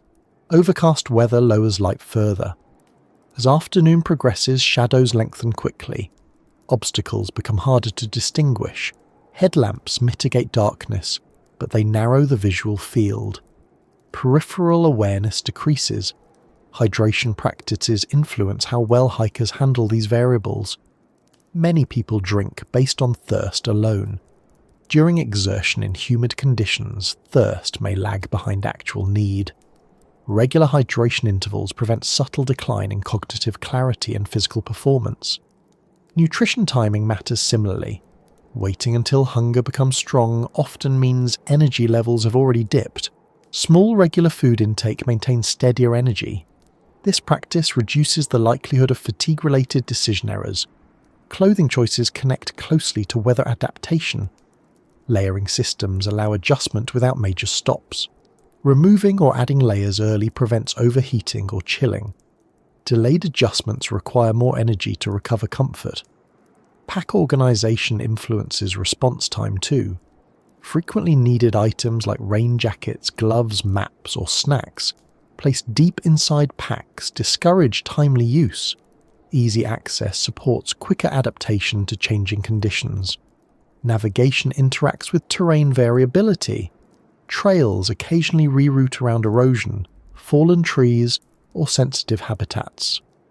Temporary markers may replace permanent ones. Assuming a familiar route remains unchanged sometimes leads hikers briefly off course. Shortcuts present another subtle risk.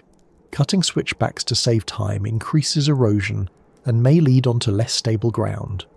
The perceived time saved rarely outweighs increased effort or environmental impact. Water crossings deserve careful assessment. Shallow streams in dry periods may swell after upstream rainfall. Current strength increases before water clarity indicates change.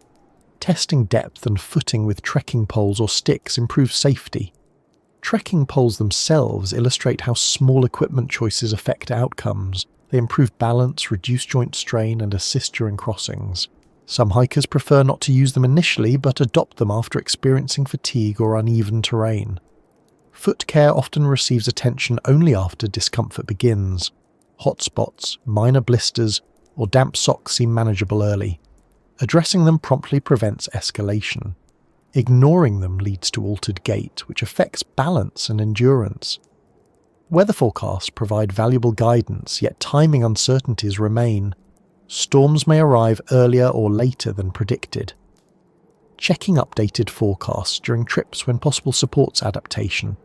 Satellite communicators with weather features help in remote areas. Decision-making under changing conditions benefits from predefined thresholds. For example, setting turnaround times before departure prevents continuing simply because a destination feels close. Clear criteria reduce emotional influence on safety choices. Group communication affects how small issues grow. If one person feels fatigued or uncomfortable but hesitates to speak up, the group may continue until the issue becomes more serious. Encouraging open discussion supports earlier adjustments. Solo hikers rely on internal dialogue. Honest self-assessment replaces group feedback. Experience often strengthens that skill, though it develops gradually. Sleep quality prior to hikes influences resilience. Starting trips already fatigued reduces adaptability. Adequate rest before departure improves both physical and cognitive performance. Weather exposure accumulates across days on extended trips. Consecutive wet days challenge drying opportunities. Clothing, gear, and morale all feel the effect. Planning rest periods or indoor stops during long hikes helps reset conditions. Mental framing influences response to small setbacks. Viewing them as routine rather than problematic reduces stress. Stress itself consumes energy and narrows attention, increasing the chance of further mistakes. Emergency preparedness often begins with small items. Whistles, emergency blankets, first aid kits, spare lights.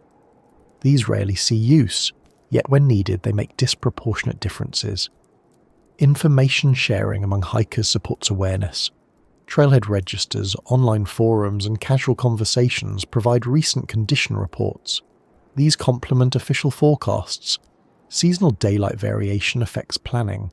Autumn and winter offer shorter hiking windows.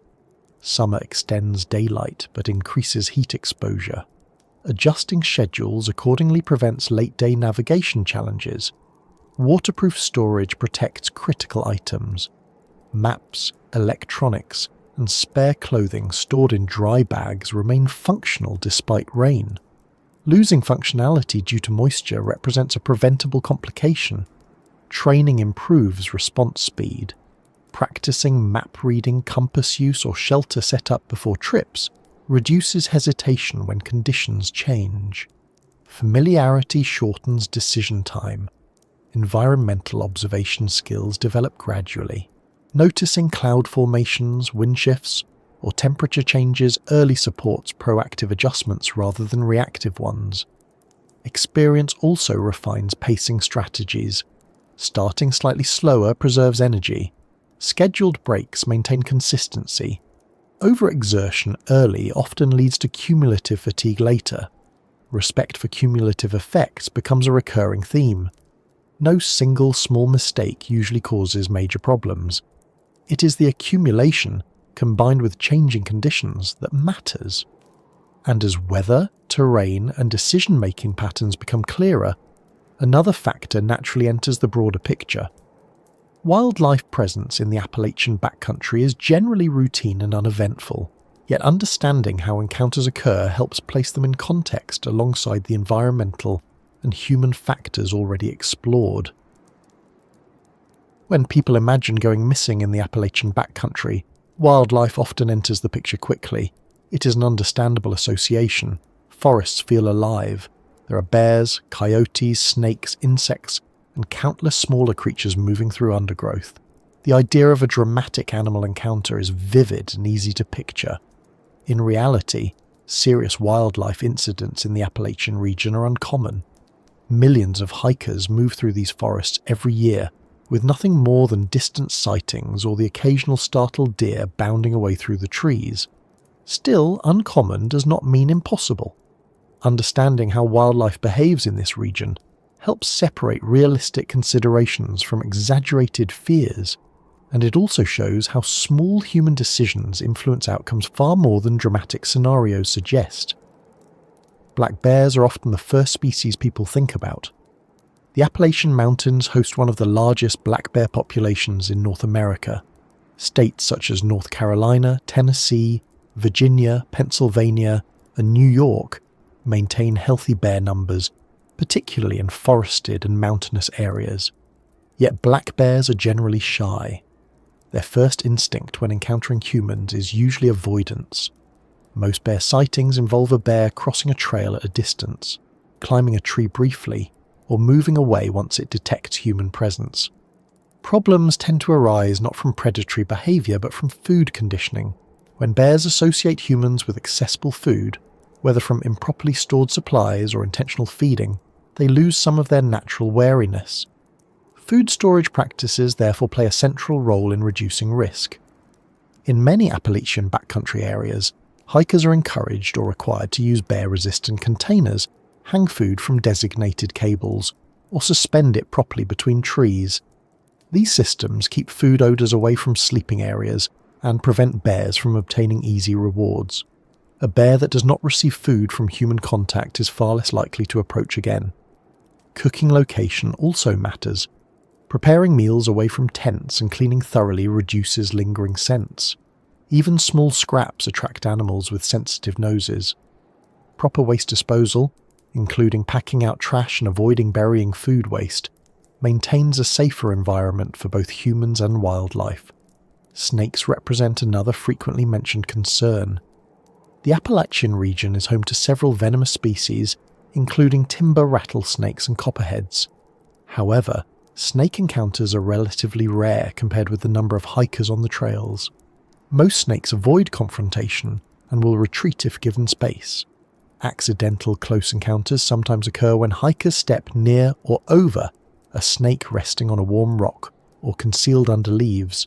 Wearing sturdy footwear, watching foot placement carefully, and avoiding reaching into hidden spaces without visibility reduce the chance of bites significantly.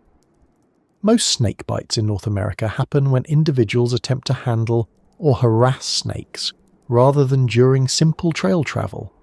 Insects, though less dramatic, affect hikers more frequently. Mosquitoes, black flies, and ticks are common in many Appalachian areas, particularly during warmer months. Tick awareness is especially important because certain species can transmit illnesses such as Lyme disease or Rocky Mountain spotted fever. Wearing long sleeves and pants in tick-heavy areas, using repellents, and conducting regular checks after hiking are practical preventive measures. Deer, raccoons, squirrels, and smaller mammals appear regularly along trails. While they pose little direct danger, they contribute to environmental complexity. Raccoons and rodents sometimes attempt to access improperly stored food at campsites. Securing supplies reduces these nuisance encounters. Coyotes inhabit many Appalachian regions, yet they typically avoid humans. Reports of aggressive coyote behavior are uncommon and often linked to food conditioning similar to bears. Maintaining distance and not feeding wildlife remain consistent principles. Wild boar, present in some southern Appalachian areas, can be unpredictable if startled at close range. However, encounters remain infrequent on well-used trails. Awareness of surroundings and avoiding dense brush where visibility is limited reduce surprise encounters. Birds of prey, wild turkeys, and songbirds contribute to the soundscape more than the risk profile. Observing them often enhances the hiking experience. The same applies to amphibians, which thrive in the moist forest environment and indicate ecosystem health. One important factor often overlooked is that wildlife usually hears or smells humans long before humans notice wildlife. The natural sounds of walking, conversation, and gear movement alert animals. Quiet hikers sometimes increase the likelihood of surprising animals at close range. Speaking calmly when moving through dense vegetation helps signal presence. Seasonal behavior patterns influence wildlife movement. In spring, bears may search actively for food after winter denning. In autumn, they increase foraging before hibernation.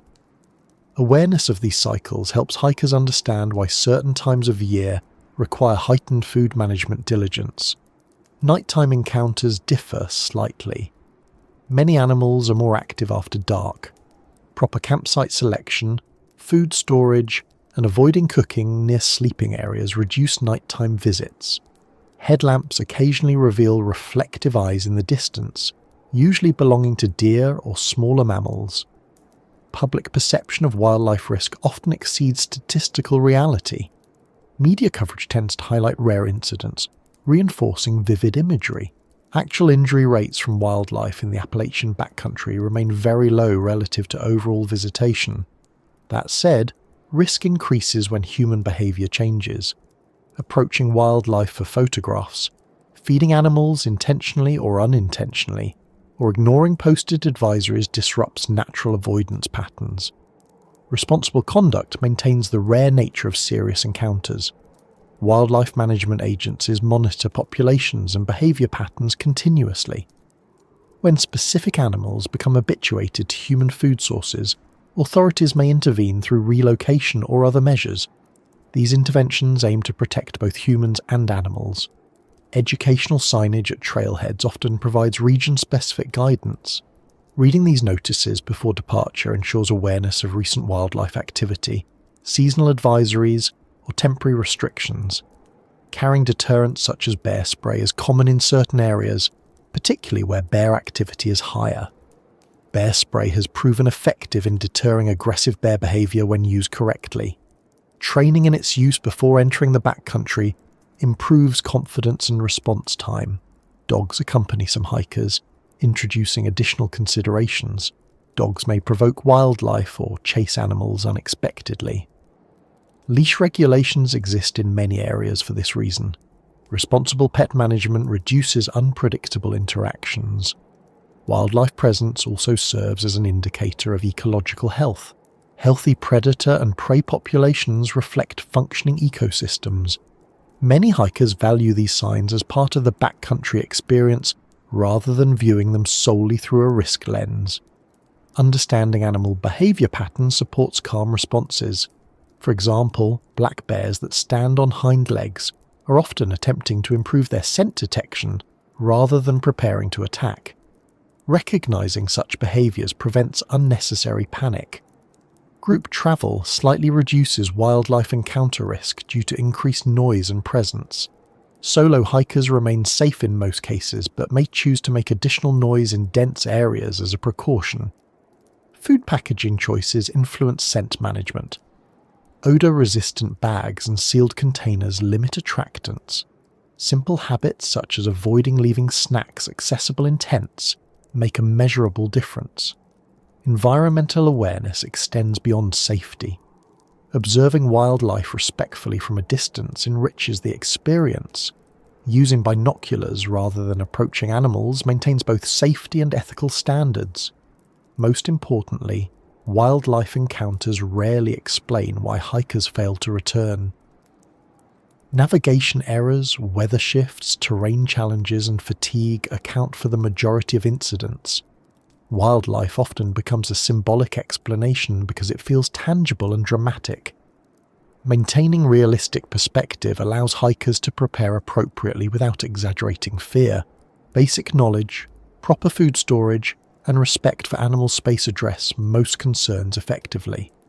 And as wildlife considerations settle into context, attention gradually shifts towards something less visible, yet equally influential: the human mind itself.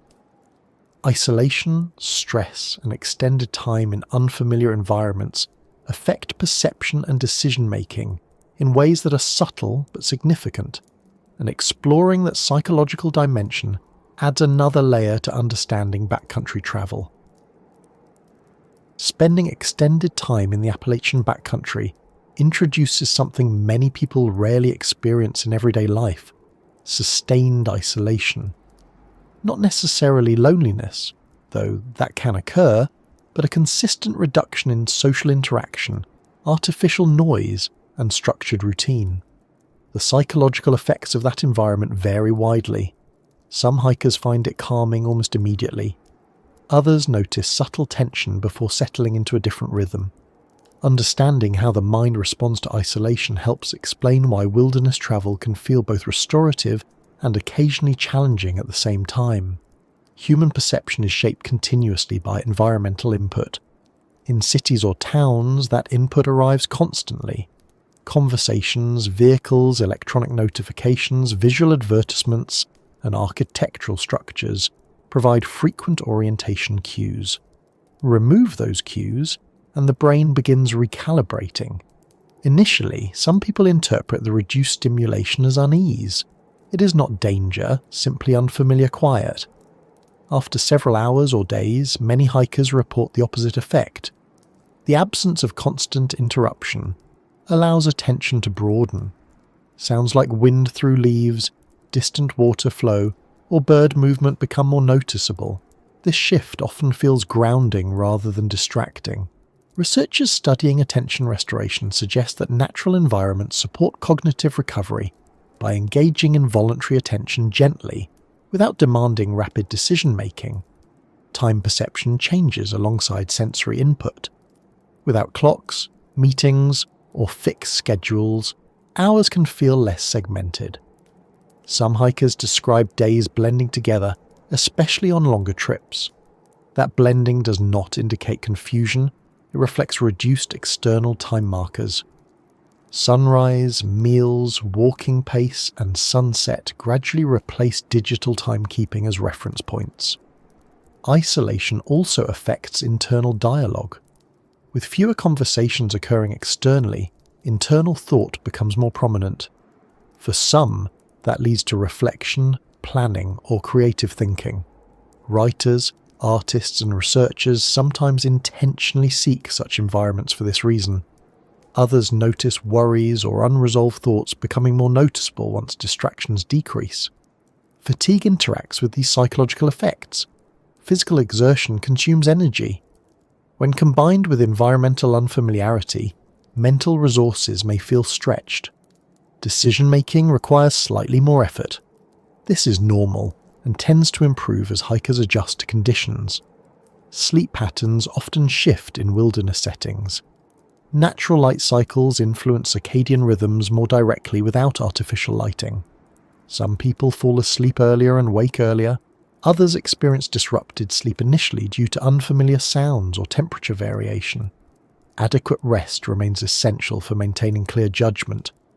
Solitude differs from loneliness in important ways. Solitude involves voluntary time alone, often associated with relaxation or reflection. Loneliness involves unwanted social disconnection. Many hikers seek solitude intentionally, yet if plans change unexpectedly, that same solitude can feel less comfortable. Awareness of this distinction helps hikers monitor their emotional state realistically.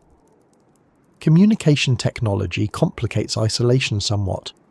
Satellite communicators and occasional mobile signals allow contact even in remote areas. Some hikers maintain daily check-ins. Others prefer minimal communication to preserve immersion. Both approaches have psychological implications, influencing how isolated the experience feels. Group hiking introduces another psychological dynamic. Companionship provides support, conversation, and shared decision-making. At the same time, group dynamics require coordination. Differences in pace, energy, or expectations sometimes create mild tension. Open communication generally resolves these issues before they escalate. Solo hikers often develop routines that support psychological stability. Regular meal times, journaling, consistent campsite setup, and daily route planning create structure. Structure reduces uncertainty, which helps maintain calm focus. Environmental unfamiliarity also plays a role. Dense forests reduce long sight lines. Visual repetition makes orientation less obvious. For individuals accustomed to open spaces or urban grids, this visual uniformity can feel disorienting initially. Experience gradually reduces that sensation. Cognitive load theory helps explain some of these effects. When the brain processes unfamiliar information continuously, mental fatigue increases faster. Over time, as environments become familiar, cognitive load decreases. Hikers often report the first days feeling mentally busier than later days for this reason.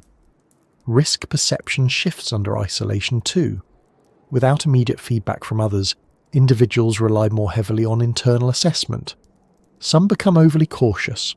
Others become less cautious after repeated uneventful experiences. Balanced judgment develops through experience and education. Stress responses in wilderness settings differ from urban stress. Acute danger triggers adrenaline similarly in both environments. However, low-level environmental stress, such as uncertainty about weather or navigation, tends to produce quieter cognitive effects, increased vigilance, slightly elevated heart rate, and focused attention. Mindfulness practices intersect naturally with hiking. Paying attention to breathing during climbs, noticing sensory details, or observing thoughts without reacting strongly aligns with both meditation techniques and effective outdoor awareness. Many hikers adopt such practices informally. Emotional variability is normal. Moments of enjoyment, frustration, calm, and occasional anxiety can occur within a single day. Physical factors like hunger, dehydration, or fatigue influence mood significantly.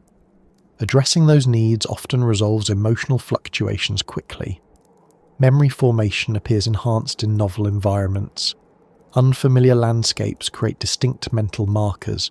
Hikers often recall specific locations vividly even years later. Routine urban days sometimes blur together more easily by comparison. Decision-making quality benefits from deliberate pacing. Pausing to assess conditions rather than reacting immediately reduces error likelihood. Isolation encourages this slower decision cycle because external time pressure is often lower. Perceived self-reliance increases with experience.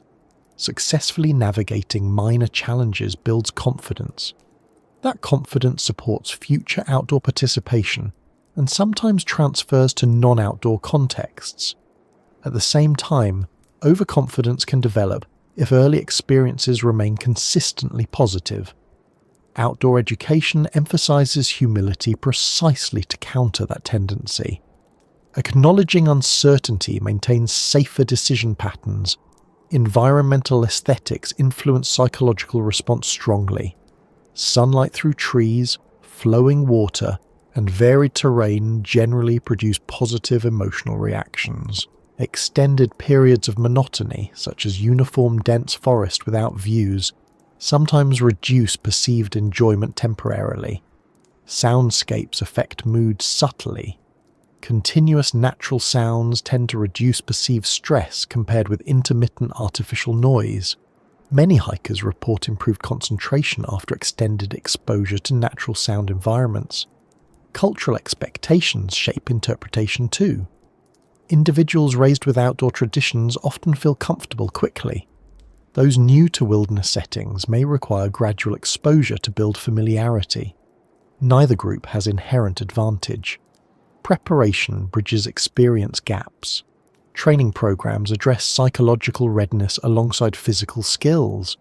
Scenario-based exercises, navigation simulations, and group decision drills prepare hikers for uncertainty.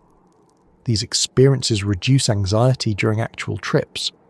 Emergency psychology receives specific attention in search and rescue training. Panic reduction techniques, clear communication protocols, and stress management strategies support both responders and individuals awaiting assistance. Personal identity sometimes shifts through extended wilderness travel. Completing long hikes or managing challenging conditions contributes to self-perception. Many hikers describe increased resilience and patience afterward. Social reintegration after extended trips occasionally feels noticeable. Urban noise, schedules, and social density may seem intense temporarily. Most people readjust quickly, though some continue seeking regular outdoor time. Technology abstinence during trips can influence attention span. Reduced screen exposure often correlates with improved focus afterward. Research in this area continues developing, but anecdotal reports are consistent. Safety planning integrates psychological considerations. Informing contacts of plans reduces anxiety for both hikers and families. Knowing communication options exist supports calm decision-making. Journaling remains a common practice. Recording observations, thoughts, and experiences provides emotional processing and memory reinforcement. Some hikers use voice recordings when writing feels impractical. Nutrition and hydration again intersect with psychology. Low blood sugar affects mood, concentration, and patience. Regular intake supports emotional stability. Weather exposure influences psychological comfort too. Extended rain or cold can reduce morale even without physical danger. Planning small comforts, like warm drinks or dry clothing, helps maintain positive outlook. Expectation management remains central. Recognizing that discomfort occasionally accompanies wilderness, travel prevents unrealistic comparisons with idealized imagery. Peer storytelling within hiking communities often includes both positive and challenging experiences. Balanced narratives prepare newcomers realistically without discouragement, and as the psychological landscape becomes clearer, attention naturally shifts toward what happens when isolation intersects with uncertainty in more practical terms. When someone is overdue or missing, structured search and rescue operations begin, and understanding how those efforts unfold adds another important perspective to the broader picture of Appalachian backcountry travel. When someone fails to return from a hike in the Appalachian backcountry at the expected time, the situation rarely begins with immediate alarm. Plans change, trails take longer than expected, weather delays movement, communication signals drop. Families and friends often wait a little while before assuming something is wrong. That initial period can feel uncertain, not dramatic, just a quiet question about timing. Yet once a person is officially considered missing, a structured system begins to move into place, one designed around efficiency, coordination, and careful assessment rather than urgency alone. Search and rescue operations, often shortened to SAR, operate through a combination of local authorities, park services, volunteer organizations, and sometimes specialized federal resources. The exact structure varies by state and land jurisdiction. National parks follow federal protocols. State forests rely on regional agencies. Volunteer teams frequently provide essential expertise, especially in terrain-specific navigation. The first step usually involves information gathering. Search coordinators speak with family members, hiking companions, park rangers, or anyone who last had contact with a missing person. They collect details about planned routes, equipment carried, physical fitness, medical conditions, previous hiking experience, and any communication received during the trip. Even small details like preferred campsite types or usual walking pace help refine the search plan. Timing plays a critical role. If someone reported an exact itinerary before departure, search areas narrow quickly. Without that information, teams must consider multiple possible routes. The Appalachian Backcountry includes intersecting trails, side paths, old logging roads, and informal tracks created over time. Each potential branch expands the search radius. Weather conditions influence early decisions. Severe weather may delay aerial searches temporarily while ground teams prepare. Conversely, mild conditions allow rapid deployment. Forecasts also inform assumptions about how far a missing hiker might have travelled. Equipment considerations shape expectations. A hiker carrying full overnight gear may remain mobile longer than someone equipped only for a short-day hike. Water availability, clothing layers, navigation tools, and communication devices all factor into predictive modelling used by search planners. Predictive modelling itself has become increasingly sophisticated. SAR coordinators use historical data about lost person behaviour. Patterns emerge over decades. For example, experienced hikers who realise they are disoriented often stay near trails or water sources. Children behave differently. Individuals under stress sometimes move unpredictably. Understanding these tendencies improves search efficiency. Ground search teams form the backbone of most operations. Volunteers and professionals move systematically through designated grid sections.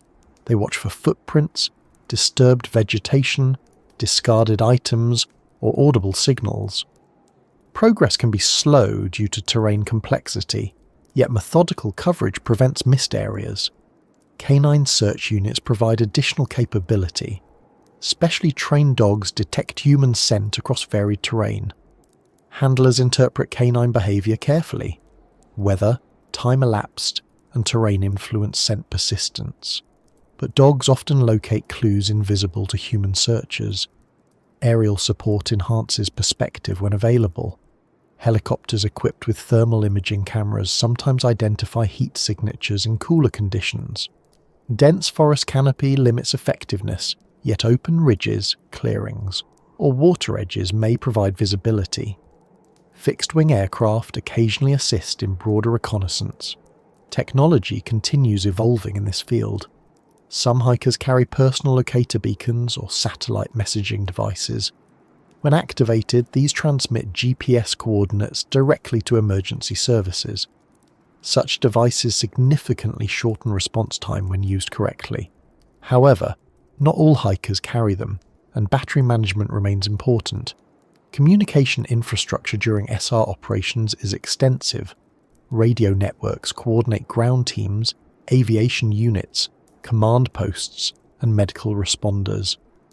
Clear communication protocols reduce confusion and ensure safety among search personnel themselves.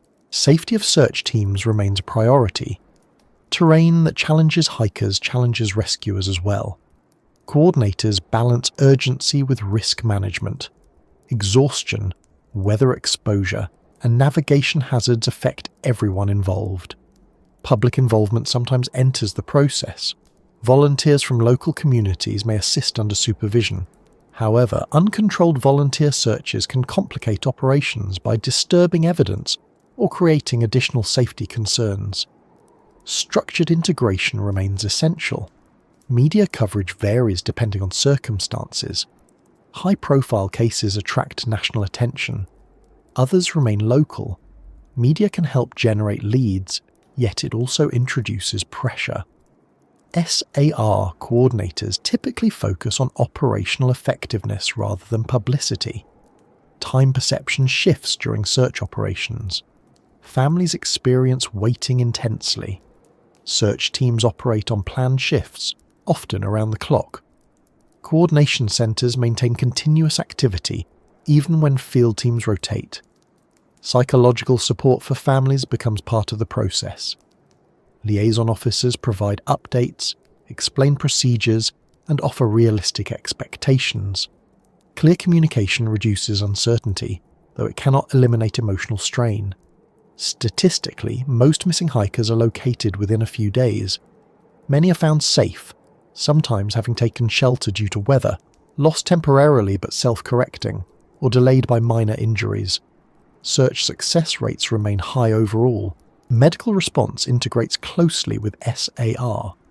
Once located, individuals receive on-site assessment. Dehydration, hypothermia, minor injuries, or exhaustion are common findings. Severe cases prompt air evacuation when possible. Otherwise, ground transport proceeds carefully. Documentation follows every operation. SR teams analyse what worked well and what could improve. Lessons inform training, equipment procurement, and procedural updates. Continuous learning shapes future effectiveness. Training for SAR personnel is extensive. Navigation skills, wilderness medicine, rope rescue techniques, communication protocols, and psychological preparedness form core components. Regular drills maintain readiness. Funding structures vary. Some teams rely heavily on volunteers and donations. Government agencies allocate budgets where possible. Equipment, training, and logistics require sustained support. Environmental ethics remain part of SAR planning. Minimizing ecological impact while conducting thorough searches requires careful route selection and waste management. Community awareness programs often follow incidents. Educational outreach encourages hikers to leave trip plans, carry appropriate gear, and understand environmental conditions. Prevention remains more efficient than response. International collaboration occasionally occurs when hikers from other countries go missing. Consular services coordinate with local authorities. Cultural communication considerations sometimes arise. Legal aspects exist, but typically focus on safety rather than blame. Investigations may review whether trails, signage, or infrastructure require improvement. Liability discussions remain secondary to rescue priorities. Advancements in mapping technology assist both hikers and rescuers. High-resolution terrain data, satellite imagery, and updated trail databases improve situational awareness. Personal preparedness strongly influences SR outcomes. Clear itineraries, communication plans, appropriate gear, and navigation competence shorten search duration significantly. Weather remains one of the largest variables. Storms obscure tracks, reduce visibility, and complicate aerial operations. Rapid deployment before severe weather often improves success. Night operations continue when safe, though terrain hazards increase. Lighting equipment, GPS coordination, and experienced personnel mitigate risks. Family cooperation provides essential information. Accurate gear descriptions, clothing colours, and recent photographs help searchers identify individuals quickly. Search phases evolve over time. Initial hasty searches focus on likely locations. Extended searches broaden coverage. Eventually, operations transition into investigative or monitoring phases if immediate location proves difficult. Throughout all stages, professionalism and persistence characterize SAR culture. Teams train extensively precisely because wilderness environments remain unpredictable. Understanding how these operations function also highlights the importance of early awareness. The sooner someone is reported overdue, the more options remain open. That realization naturally leads into another closely related factor: how time itself influences survival outcomes in wilderness situations, particularly during the first critical hours after someone becomes lost or delayed. When someone becomes lost or overdue in the Appalachian Backcountry, one of the most important factors influencing outcomes is time, not in a dramatic or cinematic sense, but in a steady, practical way. Minutes turn into hours, Hours turn into a full day. Each passing period affects temperature exposure, hydration levels, fatigue, navigation clarity, and the likelihood of successful location by search teams. The first 24 hours often shape the entire trajectory of a missing person situation, which is why both hikers and search professionals place so much emphasis on early awareness and response. Time affects the human body quickly, once normal routines are interrupted. Hydration provides a clear example. Many hikers carry sufficient water for planned distances, sometimes with purification tools for refilling. If someone becomes disoriented and extends their time outdoors unexpectedly, water planning shifts from routine to critical. Mild dehydration can develop within hours, particularly during humid Appalachian summers or on steep terrain where exertion increases perspiration. Dehydration does not always feel dramatic at first. Thirst increases gradually. Cognitive clarity may decrease slightly. Decision-making becomes slower. Over time, coordination and endurance decline. These effects can complicate navigation and increase fatigue, reinforcing the importance of early problem recognition. Temperature exposure interacts with time in equally important ways. During warm months, overheating or heat exhaustion can develop if someone continues exertion without adequate rest and hydration. Conversely, cooler evenings, rain, or wind increase hypothermia risk even in seasons not traditionally associated with cold weather. Appalachian humidity accelerates heat loss once clothing becomes wet. The body's energy reserves also influence outcomes. Most hikers carry snacks or meals appropriate for planned durations. Unexpected delays stretch those supplies. Blood sugar levels drop gradually without intake, affecting mood, focus, and physical stamina. Regular small meals typically maintain steadier energy, but if supplies run low, conservation strategies become necessary. Fatigue accumulates predictably over time. Physical exertion, environmental stress, and psychological uncertainty all contribute. Early in an unplanned delay, a hiker may feel confident about resolving the situation quickly. As hours pass, fatigue may complicate navigation decisions or reduce willingness to backtrack effectively. Light cycles provide another critical time marker. Daylight offers visibility for navigation, terrain assessment, and signalling. Once darkness falls, those advantages diminish. Headlamps restore some visibility, yet depth perception decreases and energy consumption rises. Planning around daylight becomes essential once schedules shift unexpectedly. From a search and rescue perspective, the first 24 hours provide the clearest behavioural patterns. Tracks remain fresher, environmental disturbances remain visible, weather has had less time to obscure clues. Communication devices, if present, may still retain battery power. Each passing hour gradually reduces these advantages. Communication timing plays a significant role.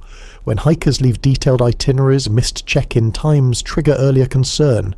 Families or friends contacting authorities promptly allow SAR teams to deploy sooner. Delays in reporting sometimes extend search areas unnecessarily because the last known position becomes less precise. Technology influences this timing dynamic. Satellite communicators, GPS beacons, and even occasional mobile signals allow hikers to update plans or request assistance early. Battery management remains essential, but these tools have improved response speed compared with previous decades. Psychological factors interact with time in subtle ways. Initially, individuals may assume they can resolve navigation issues independently. That confidence often proves accurate. However, if uncertainty persists, stress responses may develop. Elevated stress can narrow attention, reduce problem-solving flexibility, and influence risk assessment. Maintaining calm early in an unexpected situation supports clearer thinking. Many wilderness training programs emphasize pausing, assessing, and making deliberate decisions rather than reacting quickly. This approach conserves both energy and cognitive resources. Shelter considerations become increasingly important as time extends. Exposure to rain, wind, or cold overnight significantly affects physical condition. Even simple improvised shelters reduce heat loss and improve rest quality. Many hikers carry emergency blankets or lightweight shelters specifically for such contingencies. Water sourcing strategies also shift over time. Streams and springs common in the Appalachians provide potential refill points, yet purification remains important. Consuming untreated water carries illness risks that may manifest later, but are generally less immediate than dehydration. Navigation decisions evolve as well. Early recognition of disorientation often leads to backtracking successfully. Delayed recognition may result in greater deviation from planned routes. Accepting uncertainty early usually simplifies correction. Search team modeling incorporates time variables explicitly. Statistical data about lost person behavior show that individuals often travel certain distances before stopping, depending on experience, terrain, and conditions. Early deployment aligns search resources with those patterns more effectively. Environmental factors can accelerate time sensitivity. Incoming storms, dropping temperatures, or rising water levels increase urgency. Conversely, mild stable weather provides a slightly broader safety margin, though preparedness remains important regardless. Medical conditions introduce additional time considerations. Individuals with chronic illnesses, injuries, or medication requirements face narrower windows before complications arise. Informing companions or leaving medical information with trip plans assists responders if needed. Equipment durability also relates to time. Footwear breakdown, clothing saturation, and gear malfunction become more significant as exposure lengthens. Routine equipment checks during trips help identify issues early. Nutrition management during extended delays emphasizes rationing. Small frequent intake maintains energy better than infrequent large meals. Hydration remains paired with nutrition for optimal physiological function. Circadian rhythm disruption sometimes occurs during unexpected overnight stays. Reduced sleep quality affects cognition the following day. Recognizing this helps individuals pace themselves realistically rather than pushing aggressively. Environmental awareness improves signaling opportunities over time. Choosing visible locations, using whistles, reflective materials, or fires where permitted increases detectability. Early signaling often shortens search duration. Family and community response timing influences operational scale. Prompt reporting narrows search areas. Delayed reporting requires broader resource deployment. Education about leaving itineraries supports earlier awareness. Training simulations frequently emphasize the 24-hour window precisely because outcomes correlate strongly with early action. Wilderness medicine courses teach stabilization techniques intended for that initial period. Historical incident analysis reinforces these patterns. Cases with early communication or reporting generally resolve faster. Cases with delayed awareness often involve extended searches even when individuals remain relatively close to trails. Psychological resilience during this period depends partly on expectation management. Understanding that help may take time reduces frustration. Focusing on manageable tasks, hydration, shelter, navigation reassessment, maintains constructive engagement. Weather forecasting awareness helps anticipate upcoming conditions. Even without active communication, observing cloud patterns, wind shifts, and temperature changes provides cues. Hydrological awareness becomes relevant if delays approach multiple days. Identifying reliable water sources supports extended survival until assistance arrives. Clothing maintenance during prolonged exposure matters too. Keeping dry layers protected, adjusting ventilation, and repairing minor damage extend comfort and safety. Community education campaigns increasingly emphasize the trip plan concept. Leaving route details, expected return times, and contingency plans significantly shortens response time when needed. Experience modifies perception of time outdoors. Seasoned hikers often monitor conditions proactively, reducing the chance of extended uncertainty. Novices may rely more heavily on schedules without environmental adjustment. Emergency equipment design reflects time sensitivity. Compact shelters, energy-dense foods, lightweight water filters, and signalling devices prioritize early stabilization during unexpected delays. Understanding the role of time does not imply alarm. It simply highlights how quickly ordinary factors accumulate. Preparation, awareness, and communication consistently improve outcomes. And as time's influence becomes clearer, attention naturally moves toward the practical factors that support survival during those early hours and days outdoors. Shelter, water, temperature regulation, and fatigue management form the core of that next layer, shaping how individuals cope while awaiting orientation, recovery, or assistance. When conversations turn toward survival in the Appalachian Backcountry, the discussion often becomes calmer and more practical than dramatic. Survival in this context rarely means extreme scenarios. More often it means staying safe, warm, hydrated, and clear-headed long enough to find the trail again, reach assistance, or simply wait comfortably until help arrives.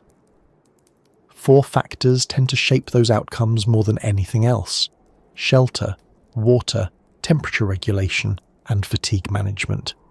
Each one interacts with the others quietly, and small adjustments in any of them can make a significant difference. Shelter is usually the first priority once someone realizes plans have changed unexpectedly. In the Appalachian region, weather exposure can shift quickly, even during seasons people consider mild. Rain, wind, fog, or sudden temperature drops create discomfort first and potential risk later. A basic shelter does not need to be elaborate. Even simple protection from wind and moisture reduces heat loss, improves rest quality, and helps maintain morale. Many hikers carry lightweight tents, tarps, or bivy sacks as part of normal gear. These items are designed to pack small but deploy quickly. Knowing how to set them up before they are urgently needed makes a noticeable difference. Practice reduces setup time and frustration, particularly in fading light or wet conditions. Natural shelter options also exist. Dense tree cover reduces wind exposure. Rock overhangs provide partial rain protection. Terrain depressions sometimes block wind, though they may collect moisture, so evaluation matters. Choosing locations away from potential flooding areas, falling branches, or unstable slopes adds another layer of safety. Ground insulation often receives less attention than overhead shelter, yet it plays a major role in temperature regulation. The ground conducts heat away from the body faster than air. Sleeping pads, spare clothing, or even dry leaves placed beneath a resting area reduce that heat transfer. Small insulation measures improve comfort noticeably. Water, the second major factor, influences both physical and cognitive performance quickly. The Appalachian Backcountry contains many streams, springs and rivers, yet availability varies by season, recent rainfall and elevation. Some water sources marked on maps may run low during dry periods. Conversely, heavy rain can create temporary sources not normally present. Purification remains important. Even clear mountain streams may contain microorganisms. Portable filters, purification tablets, or boiling when feasible reduce illness risk. Dehydration poses a more immediate concern than most waterborne illnesses, but prevention of both remains part of responsible preparation. Hydration strategies benefit from regular intake, rather than waiting for strong thirst. Small, frequent sips maintain steady fluid balance. Electrolyte replacement sometimes becomes relevant during prolonged exertion, especially in humid conditions where sweat loss increases. Water conservation techniques also matter when supplies run low. Reducing exertion during the hottest parts of the day, seeking shade and pacing movement help limit fluid loss. Planning movement around known water sources when possible adds predictability. Temperature regulation connects closely with both shelter and hydration. The Appalachian climate often includes humidity, which complicates heat management in summer and accelerates chilling when clothing becomes wet in cooler weather. Layered clothing systems help manage this variability. Base layers that wick moisture away from skin reduce cooling from evaporation. Insulating layers trap body heat. Outer shells block wind and rain. Adjusting layers proactively rather than reactively maintains comfort more efficiently. Waiting until already overheated or chilled makes recovery slower. Wet clothing deserves particular attention. Changing into dry layers when possible reduces heat loss dramatically. Protecting spare clothing in waterproof storage ensures availability when needed. Even partial dryness improves comfort and energy conservation.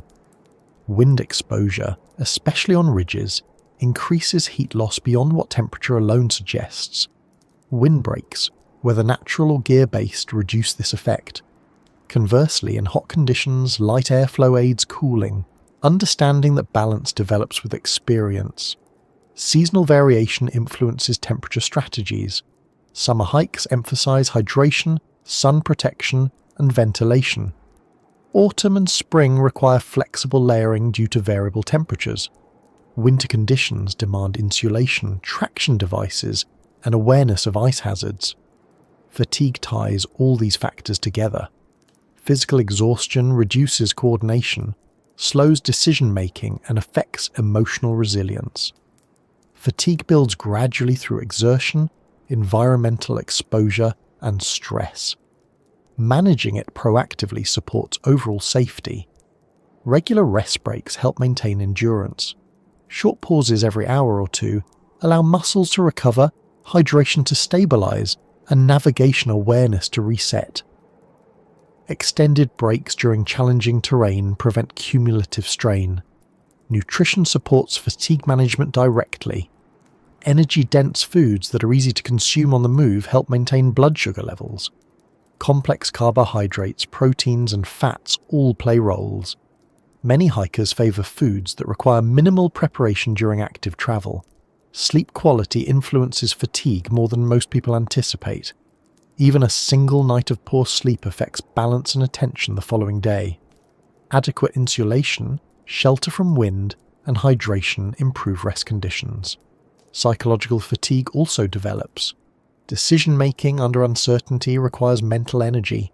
Maintaining simple routines, checking gear, monitoring hydration, reviewing navigation, reduces cognitive load by creating predictable patterns. Foot care intersects with fatigue strongly. Blisters, sore joints, or minor injuries alter gait, increasing overall exertion. Addressing small issues early prevents larger mobility problems. Proper footwear fit, sock changes, and foot hygiene contribute significantly. Pack weight influences fatigue accumulation as well. Carrying only necessary gear reduces strain, yet eliminating essential safety items creates other risks. Finding balance develops through experience and realistic trip assessment. Environmental observation helps anticipate fatigue triggers. Steep climbs, rough terrain, or extreme weather require pacing adjustments. Slowing early often prevents later exhaustion. Group hiking distributes fatigue unevenly sometimes. Individuals have different endurance levels. Open communication allows pacing adjustments that keep groups cohesive without overexerting any member. Solo hikers often develop internal pacing cues. Heart rate awareness, breathing rhythm, and muscle feedback guide rest timing. Experience refines these signals over time. Hydration and nutrition again reinforce fatigue management. Even mild deficits affect endurance. Many experienced hikers set reminders to eat and drink regularly, regardless of immediate appetite. Emergency scenarios emphasize conserving energy. Once someone recognizes they are lost or delayed, minimizing unnecessary movement often preserves strength. Shelter establishment, hydration, and signaling become priorities over continued travel without clear direction. Signaling methods, whistles, mirrors, bright clothing, or fires where permitted, require less energy than extensive wandering. Search teams locate stationary individuals more efficiently in many cases. Medical considerations integrate with fatigue. Pre-existing conditions, medication schedules, or injury risk factors shape endurance. Informing companions or leaving medical information with trip plans supports response if needed. Training programs in wilderness, first aid emphasize these survival factors consistently. Stabilize shelter, maintain hydration, regulate temperature, and manage energy before addressing less immediate concerns. Cultural knowledge within hiking communities reinforces similar priorities. Experienced hikers often share practical tips informally. Keep rain gear accessible, snack before hunger intensifies, rest before exhaustion sets in. Technological tools complement but do not replace these fundamentals. GPS devices assist navigation. Satellite communicators provide contact options.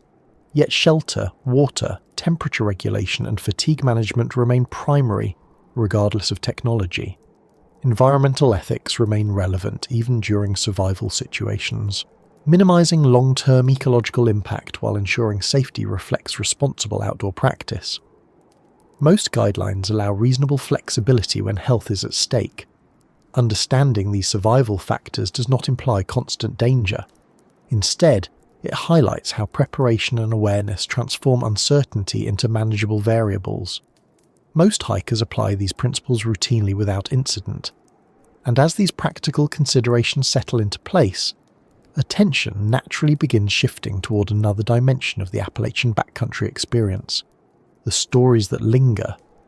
Some incidents resolve quickly and quietly, others leave unanswered questions, not always mysterious, but complex enough that they continue to be discussed within hiking communities and search organizations alike. When people talk about the Appalachian Backcountry over long periods of time, certain stories tend to surface again and again. Not dramatic legends or fictional accounts, but real situations where hikers disappeared, were found much later than expected, or were never located at all. These cases usually resist simple explanations. That does not necessarily mean something extraordinary happened. Often it means information remained incomplete, environmental factors erased clues, or timelines became uncertain. Still, those stories linger in collective memory because they remind everyone how complex large wilderness areas can be. It is important to approach these situations carefully. Most disappearances do not involve mystery in the sensational sense. They involve terrain, weather, navigation errors, health issues, or a chain of small decisions interacting with environmental conditions. Yet when evidence remains partial, people naturally try to fill gaps with speculation. Responsible discussion focuses on what is known, what remains uncertain, and how those lessons influence future safety practices. One consistent pattern across unresolved cases involves navigation drift. A hiker intends to follow a clear trail but gradually deviates. The deviation may begin with something simple, stepping aside briefly to avoid mud, photograph scenery, or follow what looks like a continuation of the path. Forest terrain sometimes offers multiple similar-looking routes. Once off the main trail, visual repetition makes correction harder. Without clear landmarks, orientation becomes challenging quickly. Weather often compounds this situation. Fog reduces visibility. Rain obscures footprints. Snow covers trails entirely. Each factor reduces the number of clues search teams can rely on later. Even when search efforts begin promptly, environmental change sometimes alters the landscape faster than expected. Fatigue plays another quiet role. Long hikes accumulate physical strain. Decision-making under fatigue shifts subtly. Someone might continue moving when resting would improve clarity. They might choose a shortcut that appears efficient but leads into more complex terrain. These are not reckless decisions, just normal human responses under exertion. There have been cases where hikers carried adequate gear, knew the area well, and still encountered difficulty. Familiarity occasionally leads to reduced vigilance.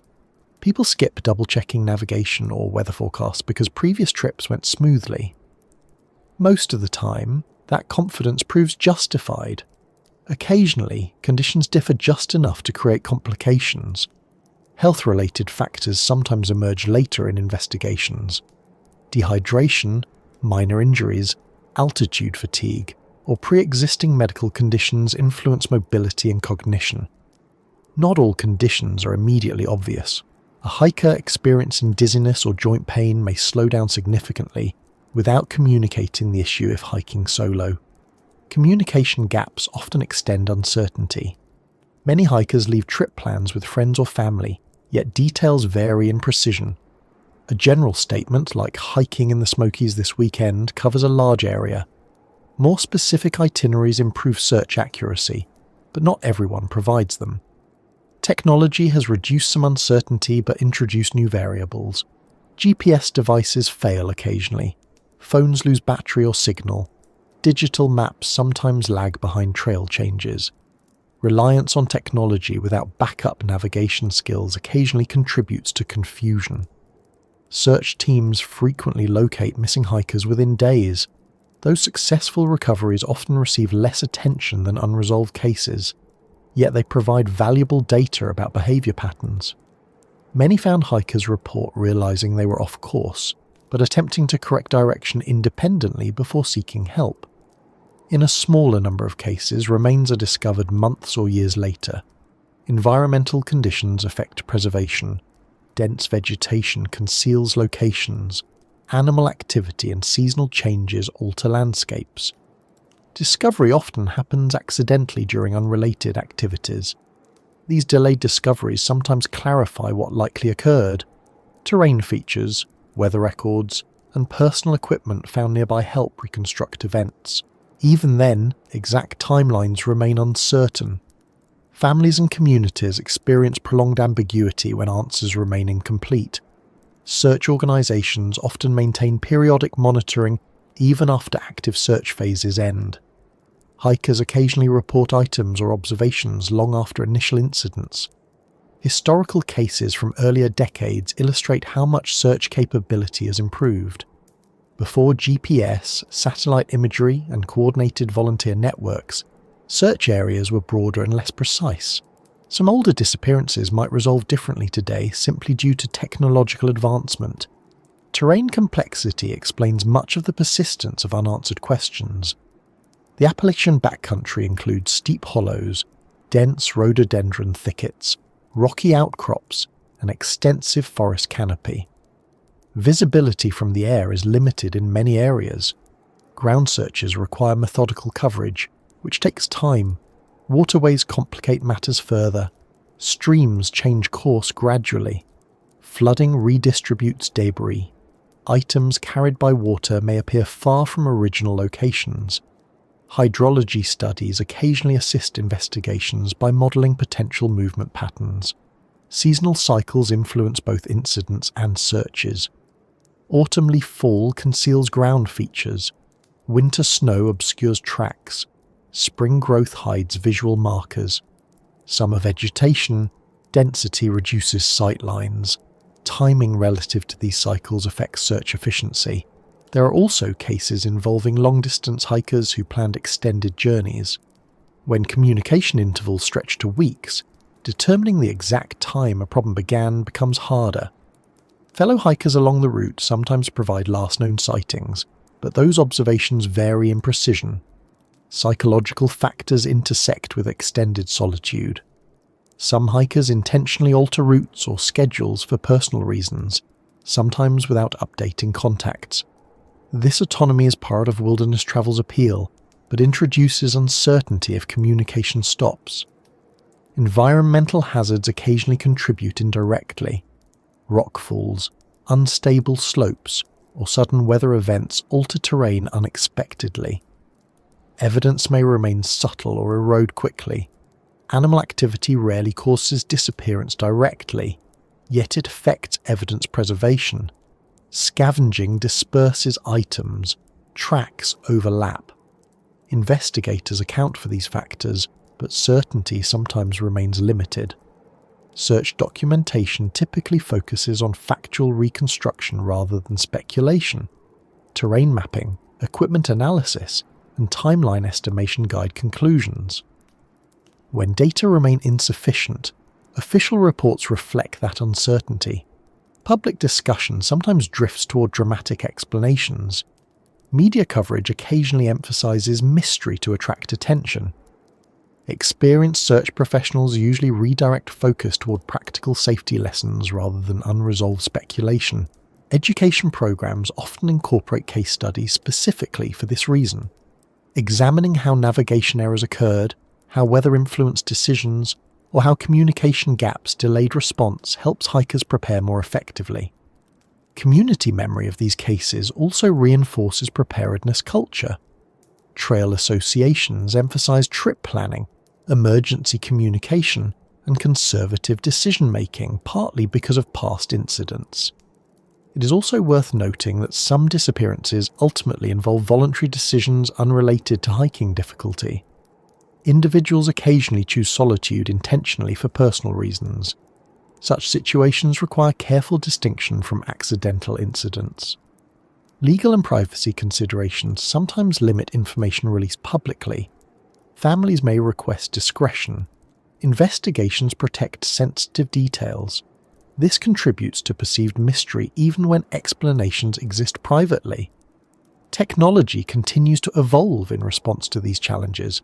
Improved satellite tracking, lighter emergency beacons, and enhanced mapping tools gradually reduce uncertainty.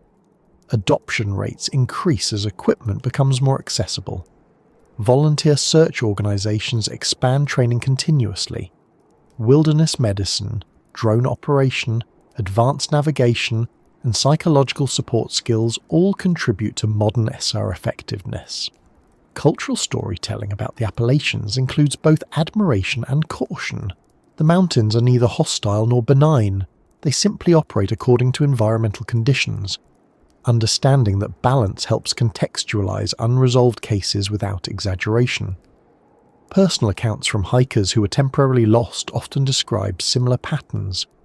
Initial confidence, gradual uncertainty, eventual realization, then either successful self-correction or assistance from search teams. Those narratives provide practical insight. Families affected by unresolved cases sometimes become advocates for outdoor safety education. Their involvement adds human perspective beyond statistics or procedural discussions. Academic researchers occasionally study lost person incidents to improve predictive modelling. Behavioural science, geography, and environmental psychology all contribute data. Findings inform both prevention strategies and search planning. Environmental conservation intersects indirectly. Well-maintained trails, clear signage, and updated maps reduce navigation errors. Funding for these efforts supports both recreation and safety. Public awareness campaigns increasingly emphasize simple steps. Leave a detailed itinerary, carry basic emergency gear, monitor weather, and communicate changes. These measures consistently correlate with positive outcomes. Despite all preparation, uncertainty cannot be eliminated entirely. Wilderness travel inherently involves variables beyond full control. Accepting that reality encourages humility and attentiveness rather than anxiety. Understanding unresolved cases in this grounded way shifts focus from mystery toward learning. Each situation contributes data, experience, and perspective that strengthen future preparedness. And as those lingering stories settle into a broader understanding, attention gradually turns toward the tools people rely on today. Technology, navigation devices, and communication systems promise greater security, yet they bring their own limitations, which naturally leads into considering how modern equipment both helps and occasionally complicates wilderness travel in the Appalachian Backcountry. When modern hikers step into the Appalachian Backcountry, they often carry more technology than previous generations could have imagined. Smartphones with detailed maps, GPS devices that pinpoint location within meters, satellite communicators capable of sending emergency signals from remote valleys, weather apps, fitness trackers, and digital compasses all promise increased awareness and safety. These tools genuinely help. They have shortened search times, improved navigation accuracy, and allowed families to stay connected even across large wilderness areas. Yet technology, like any tool, has limits, and understanding those limits quietly becomes just as important as learning how to use the devices themselves. GPS navigation, for example, has transformed wilderness travel. A handheld receiver or smartphone can display exact coordinates, elevation, route tracks, and nearby landmarks. For many hikers, this reduces anxiety about orientation. It allows quick confirmation of location relative to trails, water sources, or campsites. When used thoughtfully, GPS reduces the chance of wandering far off course. But GPS relies on several underlying conditions. Satellite signals must reach the receiver clearly. Dense forest canopy, steep valleys, heavy cloud cover, or rocky overhangs can interfere slightly with signal strength. Usually the system compensates, but temporary inaccuracies occur.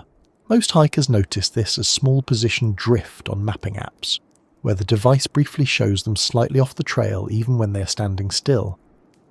Battery life remains one of the most practical constraints. Continuous GPS tracking, bright screens, cold temperatures, and background apps drain power quickly. Phones used for photography, navigation, messaging, and emergency communication may run low sooner than expected. Carrying spare batteries or portable chargers helps, but those add weight and require their own management. Cold weather affects batteries disproportionately. Lithium-ion batteries lose efficiency in low temperatures. Devices stored in outer pockets sometimes shut down even when they showed adequate charge earlier. Many experienced hikers keep electronics close to the body in colder conditions to preserve warmth and extend functionality. Digital maps offer convenience but vary in accuracy. Trail reroutes, erosion, fallen trees, and seasonal closures may not appear immediately on mapping platforms. Crowd-sourced updates improve data over time, yet reliance on the most recent local information remains important. Cross-checking digital maps with physical maps provides redundancy. Physical maps, though sometimes seen as outdated, require no power and function reliably in all temperatures. Learning to read contour lines, scale, and symbols remains a valuable complement to digital navigation. Compass skills similarly provide independence from electronic systems. Smartphones combine multiple functions into one device, which increases convenience but concentrates risk. Losing a phone means losing navigation, communication, photography, and sometimes emergency signaling simultaneously. Protective cases, waterproof storage, and careful handling reduce this risk. Cellular coverage varies widely across the Appalachian region. Some ridges offer intermittent signal due to line of sight with distant towers. Valleys, dense forests, and remote sections often provide none.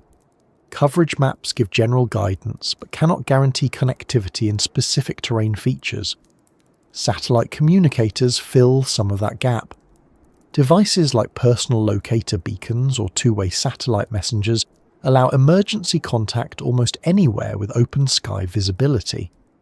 These tools have improved response time significantly in remote incidents. However, they still require clear sky exposure and sufficient battery power. Emergency signaling devices usually include subscription services, understanding activation procedures, emergency contacts, and service limitations before entering the backcountry prevents confusion later. Practice messages during non-emergency situations help users become familiar with device behavior. Weather apps provide forecasts that assist trip planning, yet mountain weather remains complex. Microclimates shift faster than regional forecasts capture. Updating forecasts during trips helps, but interpreting environmental cues such as cloud formation, wind shifts, and humidity remains valuable. Photography technology shapes how people experience wilderness too. High-quality smartphone cameras encourage frequent stops. Photography enriches memory and documentation but can distract from navigation awareness if attention narrows excessively. Balance develops with experience. Fitness trackers and smartwatches offer heart rate monitoring, distance tracking, and elevation data. These features support pacing decisions and health awareness. Still, they depend on battery life and sensor accuracy, which varies under environmental conditions. Headlamps, though simpler than many devices, illustrate technology reliability well. LED lighting dramatically improved visibility compared with older flashlights. Yet even these require spare batteries, waterproofing, and regular checks. Redundant light sources remain standard safety practice. Navigation apps often include offline capabilities. Downloading maps before trips ensures functionality without signal. Many incidents occur when hikers assume maps will load automatically in remote areas. Pre-trip preparation reduces that risk. Digital compasses within phones sometimes experience calibration drift. Magnetic interference from metallic objects, cases, or nearby electronics affects accuracy. Traditional compasses remain less susceptible to such interference when used properly. Drone technology occasionally assists search and rescue operations. Aerial imagery helps scan open areas quickly. Dense canopy limits effectiveness, but drones complement other methods. Recreational drone use by hikers, however, often faces regulations to protect wildlife and privacy. Emergency contact features built into phones allow location sharing with designated contacts. When signal exists, this simplifies check-ins. Understanding how to activate these features beforehand avoids delays. Data privacy considerations also arise. Location sharing, app permissions, and device security matter even in remote settings. Lost devices may expose personal information if not secured appropriately. Navigation reliability depends partly on user skill. Technology provides data, but interpretation remains human. Misreading a digital map or misinterpreting GPS direction occasionally leads to incorrect decisions. Training reduces such errors. Redundancy forms a recurring principle. Carrying both digital and analog navigation tools ensures backup. Extra batteries, spare lights, and printed emergency contacts add layers of security. Maintenance habits support reliability. Charging devices fully before trips, updating software, checking waterproof seals, and inspecting cables prevent avoidable failures. Weight considerations influence technology choices. Ultralight hikers minimize gear, sometimes including electronics. Others prioritize safety redundancy. Personal comfort with risk shapes these decisions. Environmental impact intersects with technology use. Bright lights, drone noise, and electronic waste affect wildlife and ecosystems. Responsible use respects both safety and conservation. Training courses increasingly include technology modules. Wilderness navigation classes now cover GPS operation alongside compass skills. SAR organizations train personnel in both traditional and digital methods. Community knowledge sharing helps newcomers. Online forums, hiking clubs, and outdoor retailers provide practical advice about device selection and usage. Technology also shapes expectations. Continuous connectivity in urban life creates assumptions about availability. Wilderness travel challenges those assumptions gently, encouraging adaptability. Psychological comfort sometimes increases simply from carrying communication devices, even if unused. Knowing help is accessible supports calm decision-making. However, over-reliance can reduce attentiveness.